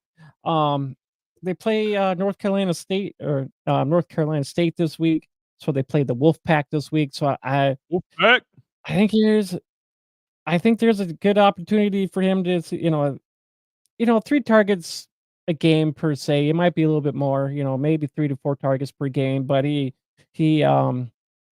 emphasizes on his touches, so it's just like he had 100 his last game. He actually had like 111 some odd yards, I believe, or something, one of those ones. So he had a pretty good week here, one of these last 2 weeks here. So it's like, dude, it's crazy to think about. I can't get this guy's pronunciation of his last name. Is it Endries? End of days? Like, the fuck is this? Yeah, it will be Jack End of days when freaking, the Cal State actually beat Arkansas this weekend. Right. But no, he's only 24% rostered, so he's barely, probably not a guy, not on everybody's radar. I mentioned Cole Becker, Utah not being like so great, offense wise. Got a good kicker though. They might be kicking a little bit more against TCU than anything. So if you're looking for a kicker, Cole Becker might be a guy you might want to take a look at this weekend in case you might need one. And to wrap up my waivers, I know Eli mentioned SMU, but I'm going to mention Tulane again. They're coming off their bye because they play Rice, and SMU has just one more points to be ahead of Tulane at the moment. But I think Tulane has a better defense than SMU at the moment, and and they play a lot of G5 teams. So I think Tulane will be a defense you want to ride through the playoffs, through your for the rest of the season. And well, about my love affair with BYU. I think that's why we ended up putting BYU's name in there instead of Tulane. But you get what we mean. Shit. They know what you mean, Jay. They see the colors. They see the logo. They see the little wave guy. You see the little wave guy. He's ready to lay the smack down on Rice. About to stop Connors. back, the whole team. But yeah, so Tulane is out there. Indiana's defense somehow, in some leagues, is still out there. SMU, they're readily available. Yeah, so pretty much you're pitting Tulane against SMU for available defenses. And a lot of these are, there's a few elite ones, but a lot of them are interchangeable, just like the NFL. So if you need you got a bye week, you need to go pick up a defense. SMU and Tulane are both good options. Yep. They are. For sure, man. But I think so we're pretty much kind of over the halfway point now. So I think it's time to we got we got squad blitz to come up, notable games to watch, and then we got our players to watch over the weekend too. So you know what? I think we need to make some look at that grass there. Look at the grass. I'm like a tiger. Now we did it right. Yeah. I'm a tiger in the club. Yeah, there we go. And we're gonna make you some. Wait for it.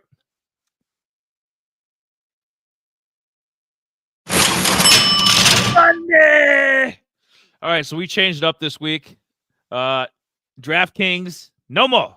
We kicked them out. Oh, Eli, what about Prize Picks? Maybe a future episode we'll do Prize Picks. There's a couple other platforms too to do this on, but Sleeper we have an affiliation with because we do a lot of fantasy sports on there. So, and Jay's been telling me about the props on Sleeper for quite a while, so I thought I'd give it a go. You know what? So for at least for the next couple weeks, we're gonna be doing Sleeper, and Jay's welcome to help me explain this to you guys if you haven't done Sleeper before. So basically, how I did the graphic this week. So the little sleeper guy, the little bug eyes and the little logo there. Below that is so if I took the green, obviously I'm taking the over, and if I took the red, I'm taking the under. More like if I put more 1.5 times, that just means you can make 1.5 times your money. Okay, so and that's going to be an easier. That's going to you're basically taking the bet. That's the favorite. If you're taking 1.77, 1.75, 1.65. That tends to be a safe bet, right? That's something that you should win. You'll make a little bit, but if you want to gamble on something, you take something like what we have with Noah Fafita there. Basically, if you take the under on his passing touchdowns there, you can make over double your money, or sometimes in certain situations, you can almost triple your money. It'll be like 3.18 or something X. So that's kind of how that works out. Because DraftKings, we know it's a little bit different. It's either this or that. They kind of don't explain how much you'll be making, but I think Sleeper does a great job kind of explaining what you can expect to win if you hit on everything. Yeah. And it's pretty legit. It is, and it's like the Jets making the playoffs. Okay, he talked me, and maybe they will now with that Devontae Adams trade. Jay willed it into existence for me. He willed Sleeper into existence, and now we're doing this. Number one, I put Tez Johnson. Over 7.5 receptions, and you can make basically 1.77 times your money, which is kind of the going rate for a lot of the usually it's like 1.77, and then the less will be 1.78, 1.77, something like that. So pretty much even. If you take those are solid props to get on. So I don't mind those. You're not going to lose either way. If you go with the less, you're making about the same as you would with the more. Tez, I think he's had, 3 of the 6 games. He's had at least 10 catches. I think 5 of the 6 games, he's had at least 7 catches. So, I mean, he's almost he's batting 83% that he's going to get you at least 7 catches. So I think Tez is a safe bet to go over 8 this week. So I'm going to go with Tez. We'll make a little bit of money there. Go over number 2, Shador. And Jay will give his thoughts at the end if he has, about the Sleeper 5 here. Number 2, put Shador Sanders over 301.5 yards passing. Because why the hell not? 4 of the 6 games, he's had over 310 yards passing. He's playing Arizona. I mean, Arizona's just giving up on life. Their quarterback's awful. The coach, I think, is going to get fired at the end of the year. So Colorado's just going to come in and house him. So combine, do your combo there. Go pick up Will Shepard in waivers, and then use Shador in the sleeper props here, and make yourself a little bit of money. I think he's going to go over 301.5 yards passing. I'd say 350. I think Shador is going to put up similar stats to what he did against Kansas State. This one here, Noah Fafita. I don't know how the hell. This is easy money. This should be my number one, actually. Because Noah Fafita. two of the, yeah, I hate this guy. He's blacklisted. You damn right. So, two. This is pathetic. There's 3 thumbs down. This is garbage. In the last 5 games, this is why T-Mac has not been hitting. You fantasy owners that have T-Mac, you've used him for props. You wonder why he's had good numbers. He's still the what was he, like the 3rd or 4th leading receiver in the country, in yards wise. So T-Mac's still having a good year. But you wonder why T-Mac isn't number 1, or why he doesn't have 11 touchdowns already, or having like an Ashton Genty kind of year. It's because of this damn quarterback. He's had four passing touchdowns the last 5 games. 4 passing touchdowns the last 5 games, and they haven't even played a couple of those earlier games. They're playing like Northern Arizona or something. They weren't even playing that good a competition. This guy has been pathetic this year, and you damn right I'm going to try to double my money, and I'm taking one under. He's probably not going to have any touchdowns. I mean, this might be the one game of the year Colorado's defense actually shows up. Jesus. So I'm taking the under. Either no touchdowns or 1 touchdown. I'm betting on hedging my bets on that. Number 4, Tyron Lacey. He caught that game-winning touchdown against Ole Miss. He's been tearing. As the season's gone on, he's impressed me more and more and more, like these LSU receivers tend to do. He's not quite Malik Neighbors. I mean, that's stiff competition, but Lacey's really coming on. 2 straight 100+ yard games, and this is getting good competition. I mean, he's not doing this shit against FCS schools or lower end G5 schools. I mean, he's doing this against SEC teams. And I think it's going to continue. I think he's going to have another game over 75 yards receiving.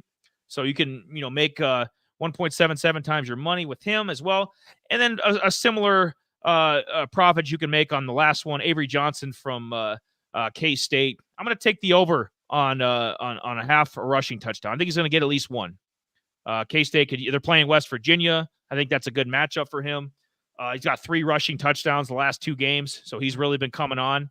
So averaging 1.5 there. So do you have any thoughts on any of these, Jay? Or any of these that you might take my advice? I know you're a sleeper guy. Any of these 5 you're going to use? I don't know. I mean, maybe Sanders. I don't know. I mean, it all depends on which game. I mean, I think Oregon's a Thursday or Friday game. I'm not sure it's on some of these other ones, but I guess I just kind of go day by day. Sanders, I remember we did one here Saturday, and I think we did I can't remember. I think it was under that, and he went over that. So my weekend props were kind of crap. I'm not betting against your door anymore. I was not doing it.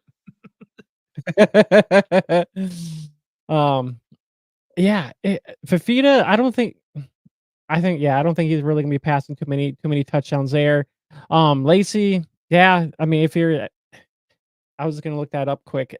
I don't know. I mean, if you're a little bit more on the touchdown side of things, just because they got three guys that are pretty much legit. So any one of those guys could get the touchdown. So, I mean, if Lacey is the main guy, kind of getting over 80 some odd yards a game, maybe that'd be the wise choice of going that way. Or if you want to be, sassy and actually try to get the more, a little bit of the upside with the touchdown, that might give you a little bit more too, or a lot of times it's either the anytime or the regular receiving touchdown. Either one of them, sometimes they're fairly close in that aspect.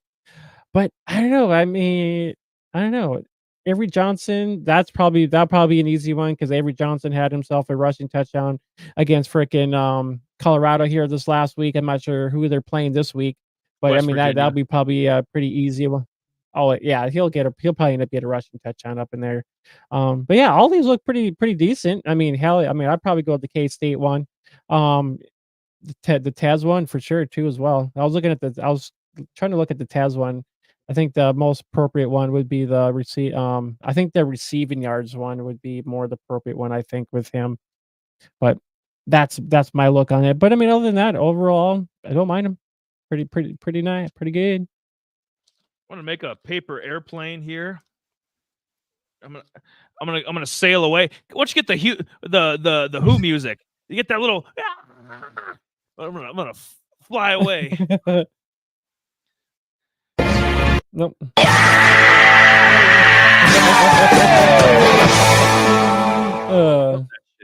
So there was one guy. I was, because you were talking about, I was thinking of which guy that actually transferred from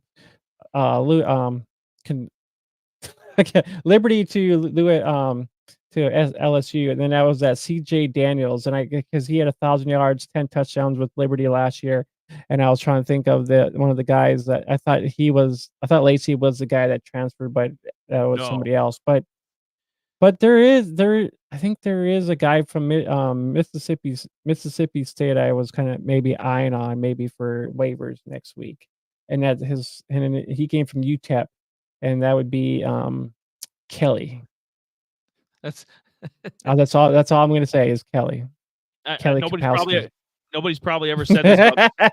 Nobody's probably ever said this about Mississippi State before, but it's like going from the outhouse to the penthouse. Because that UTEP team UTEP is going to go 0-12. If they don't win tonight, this might be their best chance to win. UTEP don't win tonight, they're going 0-12. This team is garbage. Hot garbage. Yep. You know what? There's nothing garbage, though, about Squad Blitz. Oh, yes. Yes, indeedy. All right, we got some big matchups. I won last week. So, guys, I'm 3-4. Jay's 4-3. So he's still ahead of me in the standings, but we're saving our season. We're doing what the New York Jets need to be doing. Winning every week, keeping the season alive. I can't afford to go to 3-5. So I'm going to take my bets here. Got a couple buys. Pitt's on a buy. Can't use them. So had to kind of shift around some stuff. Use Coastal Carolina and Eastern Michigan for a week. They helped me. I mean, I won my matchup. That's all that matters. They got me through that rough stretch with I had 4 buys. So now we're back in business again. Hopefully put up some points. Passing, I went with Colorado as a transfer team this week. I brought them in. I love my man Shador. So I think Colorado's gonna. I've been saying it all show, man. They're gonna eviscerate Arizona. That's gonna be an aerial assault. Clemson. Because they've been putting up solid points. So Cade Klubnik's been doing really well. So we're going to stay with that. I've been using Clemson at the passing position at least the last couple weeks. So we're going to stick with that. Notre Dame off a bye. They're back. They're putting up good points over 214. So we're going to use Notre Dame. Love and Mr. Riley Leonard. We're going to use them. And then Indiana, my other rushing team, because they're almost 250 fantasy points, in Squad Blitz. So can't go wrong with Indiana. They're just all around defense, rushing attack. Rourke, the quarterback. I love everything about this team. They're going to get a good test against Nebraska. You want a good damn game? Tune in to Nebraska, Indiana. Just saying. So we're going to go with them with the rushing. And then with the defense here, Jay, we're going to go with BYU. BYU has been very impressive. Obviously undefeated, ranked number 13. And SMU, I was talking about them in waivers. The defense has been pretty solid all year. Got 160 fantasy points, which you can't. That's one of the best around. At least for ones you could pick up midway. I didn't originally draft them, so I can't. I'm thinking this is going to get me to 4-4. I'm liking this lineup. It's going to get. What are your thoughts? And then show me your. I'll show you mine if you show me yours. Ooh, that sounds kinky. Yeah. Sweet Jesus. I just want to look.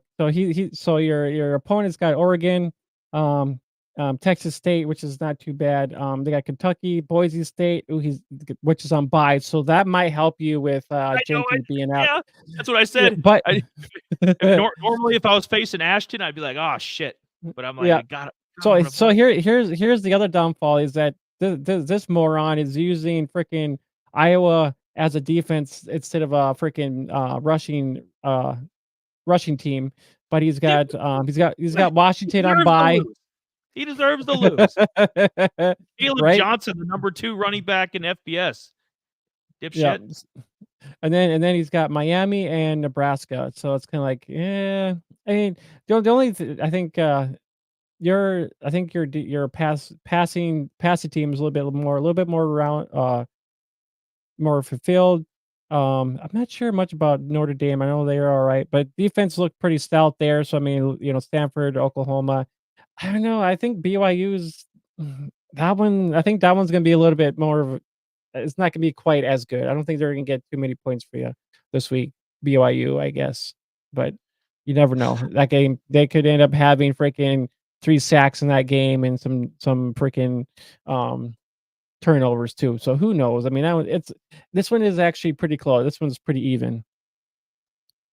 I need the dub. I need to eat the dub. Here so here's the funny thing is I actually did not there was a team on bye. I didn't want to. I'm like, screw it. I'm not going to drop any of my guys. I wasn't going to drop it. So I left a bye team in on my team, and somehow I still managed to actually win my lineup. So I'm like, oh, I don't even know how I even managed to do that, which is plain insane. So I'm like, I was happy. Okay, let's just put it this way. Yep, I was damn happy. So here's my team for the week. I got San Jose. I got Illinois for this week. My rushing team is freaking Utah and Arkansas. My defenses will be Michigan and USC. And then yep. And then you see my bench share with TCU and Minnesota. Gophers. Yeah. I don't know. I was kind of up in the air of, I was like, I mean, TCU has still got a pretty good pass offense. Do I do something with TCU? Do I leave them on the bench this week? Do I trust, that Illinois is going to put up some points this week? I think Michigan plays Illinois, so that might be the downfall there. Maybe do I I don't think TCU's point wise has been that great. So I'm kind of up in the air, kind of tossed up in the air between like which direction do I go? But I mean, this is kind of, I think overall, I think I'm pretty well set. I like my rushing. That's set. I just up in the air with either Illinois, maybe find somebody else, but I'm leaving in Michigan. I want to see what's available here in Squad Blitz. I'm thinking because I love San Jose State passing, obviously. Illinois hit and miss. Don't blame you if you're trying to transfer them out. Utah, I think people are sleeping on. Never mind the points. I mean, I think they're going to be a rushing team going forward, so I like that. Arkansas, I can't go wrong there. Michigan, yeah. I hate Michigan, but yeah, they got a good defense. USC, ick. I don't know what they bring to the table. I mean, you're probably just using them because there's not a lot available for defenses. But you know what? Let's do let's do a transfer here. Let's do a transfer, baby. Taking TCU from bench to the passing is maybe I didn't look the waiver wire yet, transfer portal yet, and I was gonna go out there and take a look, see what's out there. I'm like, I might be all right. It's Illinois, Michigan's D is pretty good, but Illinois is buying up, not coming out so hot, and they might fumble the ball, get some interceptions. So I'm like, yeah. I would pick. You know what, dude? If I'd look into Texas A&M. I know I dropped them, or transferred them last week. Needed something for the bye week, but Texas A&M, they give you value in 2 different categories. They're 118 in defensive points, which is, I mean, it's better than USC, and you get the rushing attack. They're about 212 rushing points, so or points total. So I don't know, Texas A&M over USC maybe, and then Illinois. Let's see what we got for passing it. Let's see here. I know. TCU is just a little bit better in the passing game than what Illinois is. Maybe the Cajuns, maybe the Raging Cajuns of Louisiana. They're They're They've pretty been good all all right. around. They've been Louisiana, pretty decent. Louisiana, the Raging Cajuns, they're all three categories. They're over 107 points. So they have 122, 178, and 107. So I mean, they're Yeah, maybe. all around. That's what I look at, because then you can, if you don't have one particular strength, like, oh, there's a 200-point defensive team, I'm gonna obviously pick them up. But you look for a more well-rounded team like Texas A&M, where they you've got multiple uses. USC, maybe their passing attack, their rest of the team is kind of sus, but I was actually looking at that just because I'm like, but I'm like, their defense is actually a little bit better overall than actually their freaking the rushing sucks. The pass is mediocre. That's why I was like, well, I guess I'll use them as my defense for the week. And I'm like, I think that's be good enough till Minnesota comes back off the bye or whatever. So I was like, my only option is I think I either move TCU to passing, get rid of and drop Illinois to maybe find somebody on the waivers, and I think that might be my week. Because before we wrap up here, let me look here as who I think I was going to have a pretty good easy week here, quick, because the guy I'm playing, his team is kind of lackey. So he pretty much, well, he's got Alabama and he's got Oklahoma for his passing. He's got Kansas and Penn State for rushing. And then he's got UCLA, Rutgers for defense. And then he's got James Madison and North Carolina on his bench. So it might be pretty equal. He's got James Madison on his bench. What the hell is he smoking? Right? Hey, maybe I should give JMU's got one of the better defenses, and obviously we know about the the rushing and passing. Like that's a dumb move. Get rid of. I mean, transfer him, man. I'll pick him up. He'll pick him up. Like, don't just right. Hey man, maybe I'll make a trade and be like, hey dude, what can I get to take James Madison off your off your team? But so anybody that is actually watching this segment right now, Squad Blitz is pretty much a upcoming new way to play college fantasy football without having the rosters of QBs, yada yada yada. This is just more your six. You actually get 2 of each in each category there, and then you pretty much just add and drop, so you can pretty much put teams around where you want. I could put Michigan up in passing, or I can put, if San Jose's got a good rushing, I can use them over in the rushing side of things. So you can pretty much get 2 teams per position, and then you got 2 for bench. So it's kind of a new and upcoming pretty much way to play fantasy football right now. Yes, we love Squad Blitz. I love Squad Blitz. I'm about to go 4-4 in Squad Blitz. He's going to go 5-3. So we're making a march towards the playoffs. You know what? Slowly but surely. You know what? Speaking of march to the playoffs, we got some players we got to watch. Just, tune in. Maybe lay some props on them. Maybe start them on your fantasy team. If anyone wants to start a new league, hit me up. Big D, send me the link, baby. Send Jay the link, and we're maybe you have. I don't know. Some of these days, man, I'm driving, dude. It's just it's in one ear out the other. So send me the link again, or send me to us. We're down to join. Yeah, we're gonna start a Squad Blitz revolution here. Starts with us. Damn right it is. Fucking right. So we got 6 guys here we're going to watch for the week. And a lot of these guys we hit on. Scatabo from Arizona State. Last time I checked, he's still running through Utah's defense. A week later, he killed it. So we've been hitting on a lot of these guys, and they're just if you want to watch them for their draft stock, if you want to watch them, Giddens obviously is going to be an NFL player. Morris, 20 touchdowns from North Texas. He's been playing his way into discussions, maybe as a late round pick or something, or undrafted free agent. So we're couple of these guys we're working with here. You can watch them, play with them, do whatever you want, like action figures, like fucking real life GI Joes. Chandler Morris, I know we've talked about him before.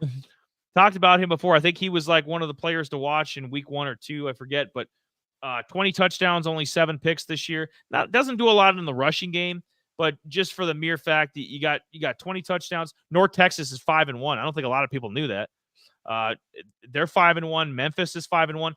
This is like the first fully G5 game I think I've had in the, like the Big Four. I usually put the Big Four games, or at least my Big Four games of the week. Usually put them in the scroll on the bottom. The first time I've used 2 G5 schools, so that's a pretty big deal. Yeah, I like this matchup. Mario Anderson is on one of my fantasy teams from Memphis. He's been a damn good running back for them as well. So I like this matchup. I like North Texas to win. I like Morris to have 3 touchdowns, and that would put him up to 23. So he'll be one of the leaders in the nation. It's crazy. This as many times as this guy's transferred, and just see him what he's doing at North Texas. Very impressive. Go over to Parker Navarro, another guy. He's in the same vein as Horvath and Daly. Doesn't do a lot in the passing game, but in the rushing game, he's had 100+ rushing yard games the last 2 games. So, a real extremely mobile quarterback. And I tune into him. Ohio's having a pretty damn good year. They're 4-2. Keep an eye on him. Moving up and on. Ooh, Le'Veon Morris. Le'Veon Moss. I talked about him earlier. I keep fucking up his name. Le'Veon Morris, Le'Veon Bell.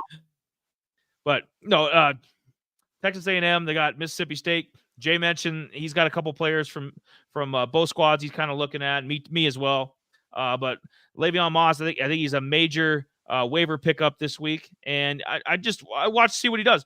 Texas A&M is ranked again. They smoked Missouri 2 weeks ago. I think they're going to smoke Mississippi State, and they're not done. Only 1 loss. I mean, they've kind of been under the radar, but I mean they're a Power 5, Power 4 team that's only got 1 loss. They're still in the dance. You're a Texas A&M fan. You still got to outside prayers chance at a playoff bid. So Moss is going to be the feature guy going forward. So I think he's gonna tear up Mississippi State. Be watching him. DJ Giddens, my boy from K-State. I think he's gonna have a monster game on the ground. Him and Avery Johnson. Like they're both gonna have monster games against West Virginia. I think K-State's gonna wax them. Big game on the ground for both of them. Oh man, Restrepo, Xavier Restrepo, my boy. Oh, he's back. My boy Blue. You're my boy Blue. He's back. Yeah. Number 1 target of my other favorite guy, Cam Ward. So just coming off, I think he had over 150 yards receiving their last game. That last second miracle win against Cal. So hopefully he's rested up for a big game against Louisville. I think Louisville is going to be feisty. I don't think they're just going to roll over. I think Louisville is decent, but Restrepo, I think he's going to have to step it up again because Martinez is inconsistent. The running back, I know Arroyo, the tight end, he's kind of here and there. So it's on Restrepo to make sure that Cam and the boys, they win another one, and another one in the books. Go 7-0, and then Elijah Surratt from Indiana. He's kind of been the last few weeks, man. He's had 2 straight 100-yard games.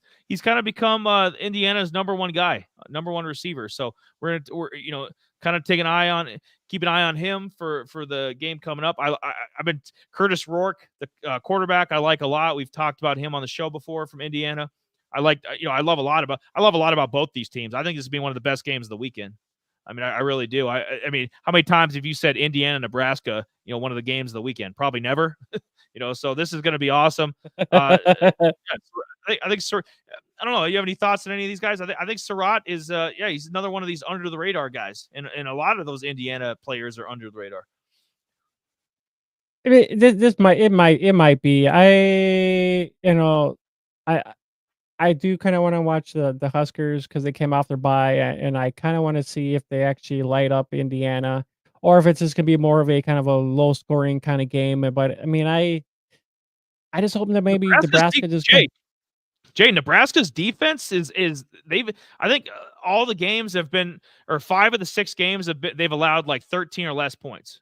And I think a couple have been single digit. I mean, Nebraska's defense has been locking everybody down. The only time they slipped up was against Illinois, and they only gave up like 31 in that. So, I mean, Nebraska's got one of the better defenses in the country. That's why they're 5-1. Rayola's been decent, but a lot of that's on the defense. I think if Nebraska actually wins this game, I think they'll be. I think hopefully Michigan loses, because then Vanderbilt and Nebraska are some candidates to actually maybe move up into the top 25. So I mean, I think if Nebraska wins, they'll be back up in the freaking top 25. Starting for the season, because they were ranked and then they lost that one and they end up getting booted out. So hopefully maybe they can kind of stay in it this for the rest of the season, but that'll be hard saying. So a lot of it will have to do with scheduling. But Giddens against West Virginia, I know I might tune into that one a little bit. We'll have to see what I'm doing, but I kind of like that kind of going on, because that K-State game, man. I mean, Giddens had that nice long ass reception from them, and I'm like, dude, he was lighting them up. And then I actually, it was crazy. I mean, I was just like, God, I didn't think K-State was that good. And then next to it, I'm here watching K-State games, and I'm like, Giddens was he's kind of underrated a little bit. He did not really, we talk about a lot of these other big names out there, but Giddens is his name's kind of coming along. He's in top 5 in yards. I think he's the 4th leading rusher in the country. So DJ Giddens, don't sleep on him. He had a big year last year. But the better question is, how good is BYU? I mean, BYU beat them 38-9. That's the better question. Is like, how far could BYU go if they beat this K-State team like easily? Well, I mean, think about it. I mean, freaking BYU was like 5-7 last year, and I had them going 6-5 this year, and they're 6-0. So it's just like, what? I'm like, dude, they already they accomplished what they did last year of freaking games won. So it's like now if do they lose more games, or do they so I mean, BYU is just a totally different freaking team right now. But that Morris guy, I mean, he played pretty good here. I think they played I think it was UTEP. I don't remember which. No, they played the Owls, but they lost to the Owls here this last weekend. That was actually a pretty good game. I think he ran in a touchdown there in one of those quarters, so he looked pretty good. I mean, freaking North Texas was just throwing. I mean, that whole game was pretty much back and forth, just getting touchdowns left and right. It was kind of crazy to kind of look back at that game, and I'm like, because I actually have a share of Ward, and I think I dropped him. I don't remember exactly. So I have a little bit of, so I got a little bit of that, offensive, I got a little bit of shares in that offense right now. But yeah, not bad. I'm gonna be tuning that. Sarat, well, whatever, tomato, whatever you want to call it. A lot of good players here, a lot of good games. I don't think North Texas as Memphis is getting as much national exposure as it should. I think that's going to be another damn good game. And keep your that AAC, man. That's legit conference. I mean, there's a lot of G5 legit conferences. I mean, Mountain West, you're 2 week, week and a half, we're getting Boise State and UNLV. Sign me up. There's gonna be some damn good G5 games coming up. So that and ESPN isn't gonna mention them. You know what I mean? They're gonna do their fucking same old shit. Georgia, and obviously Georgia, Texas will be a big game, but it's gonna be a lot of the. I don't give a fuck about Tennessee and Alabama. Like, Nico's played like shit. I think that's one of the more underrated aspects. And if he wasn't a freshman and we didn't do Dynasty, I might blacklist Nico. Yes, Nico hasn't had any good games in probably the last 3-4 games have been trash. I mean, like you'd expect a freshman to play. I mean, they just haven't been good, and he hasn't been over. He's only been over 200 yards, I think, once. Passing. I think, I mean, him being a freshman, he's got some time to kind of get in, kind of. Yeah. I mean, I think we think about freshmen. We got to think that they're just kind of they were just kind of tossed into the fire. They got to learn how to escape it. So it's just going to be a learning experience. I mean, this is pretty much they didn't bench him this year. They haven't benched him yet, or taught somebody else in there yet. So we just got to think about it this way: is that he's learning the aspects of the game. Let's just put it that way. What his abilities, what he can and can't do. So, and I think that there's a couple freshmen out there right now. I mean, look at the kid from Nebraska. I mean, he's a freshman, and and he's he's kind of getting. Riola's been struggling a little bit too. I mean, there's been a few funky freshmen. I mean, they're the future of the game. I think Arch. I know Arch is kind of in his second year or whatever, but I think Arch has been the only impressive one of like kind of the bigger conference young guys of that, because Arnold from Oklahoma sucked. There's been a couple of the young guys that have been struggling or haven't hit. So All right. it's been a lot of G. All It's right. been a lot of G5. It's been a lot of G5 schools. The young guys have been hitting in. Yep. But yeah, let's wrap up, and we'll get this taken care of. Let's get our last segment wrapped up, and then we'll get the heck up out of here, because I got stuff to do. I got food to eat, and I got to go to work yet. So our notable games to watch for this weekend is I think it's all right. I mean, we're just talking about Nebraska and Indiana. Indiana 16, Nebraska is not ranked. Nebraska coming out of their bye. I'm gonna Nebraska. Yeah, I'm gonna take Nebraska in this one. I don't think Indiana is gonna have any. I don't think they're gonna be running all over them. Well, BYU. We gotta go. We have to put Michigan in here. God damn it. Yes. I hope Illinois puts them to sleep once and for all, so then they don't end up ranked the rest of the year, and then we don't have to fucking talk about them. I'm hoping Illinois Altmaier shows up, and can do something with against this defense here. So I'm gonna, Pat Bryant, he needs to do something. He's been slacking off the last couple weeks, so I'm hoping Illinois can close the door on Michigan once and for all. So I'm taking Illinois. Yeah, I'm going to go with Illinois as well, just because I'm tired. I want to see freaking Michigan off this board, just because I don't really like what they got going on. It's all just been pretty much just been a run game. There's no pass game. I mean, they benched their freshman here for another guy, but they really don't have. I mean, it's pretty much the same repeat from last year. I mean, they really didn't have the offense. I mean, not the offense. They didn't really have the wide receivers to actually do what they really wanted to do, that are explosive, that it's like, hey, dude, we're going to be winning games by 10 points or 13 points. No, that's not happening. So Michigan's kind of on the weaker side of things right now. I mean, that's just the poor say of it. I mean, all they got is the run game. They have two guys that are just trying to run through the offensive line. That's it. BYU, OK State. You know who I'm taking here. BYU is going to kill them. Oklahoma State. They're Oklahoma State is like the Midwest version of Arizona. I think they've packed it. Yeah, I know. I want to believe in BYU, but I mean, they struggle a little bit. I mean, I know they got Chase there. He's a guy I've been kind of he's kind of their go-to guy, but he really hasn't put up a nice 120 some yard game to with 2 touchdowns. So I mean, they're kind of mediocre, but they're kind of getting it done.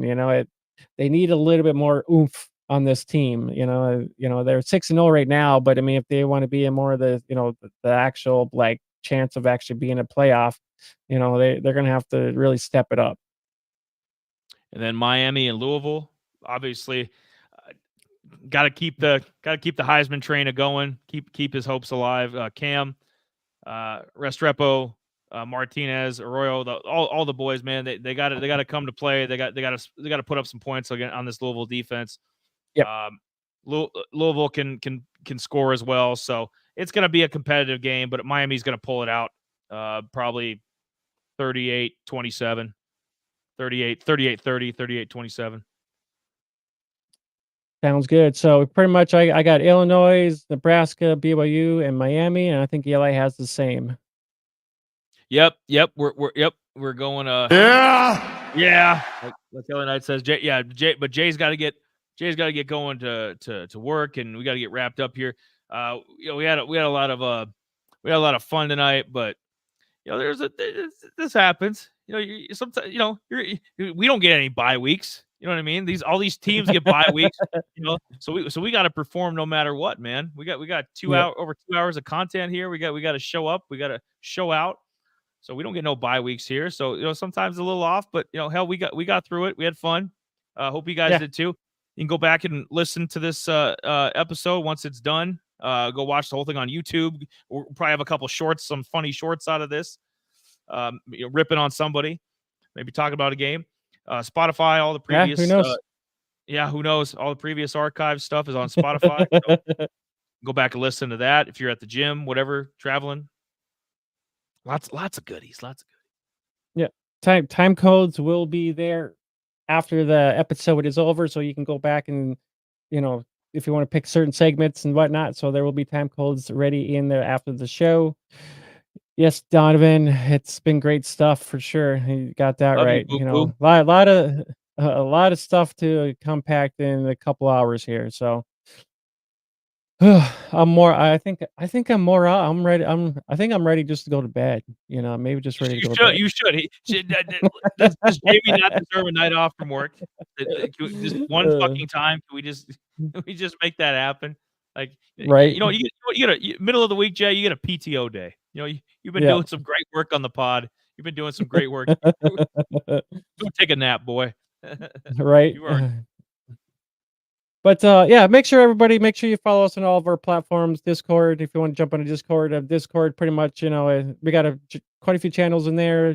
Football, anything related fantasy, it's in there. If you're into sports cards like that back there, we can talk about some sports cards too as well. Just make sure you follow us on Instagram, Spotify, Apple, and make sure you like and subscribe to the YouTube channel. That would be greatly appreciated. We loved everybody that jumped in the chat tonight. It was great.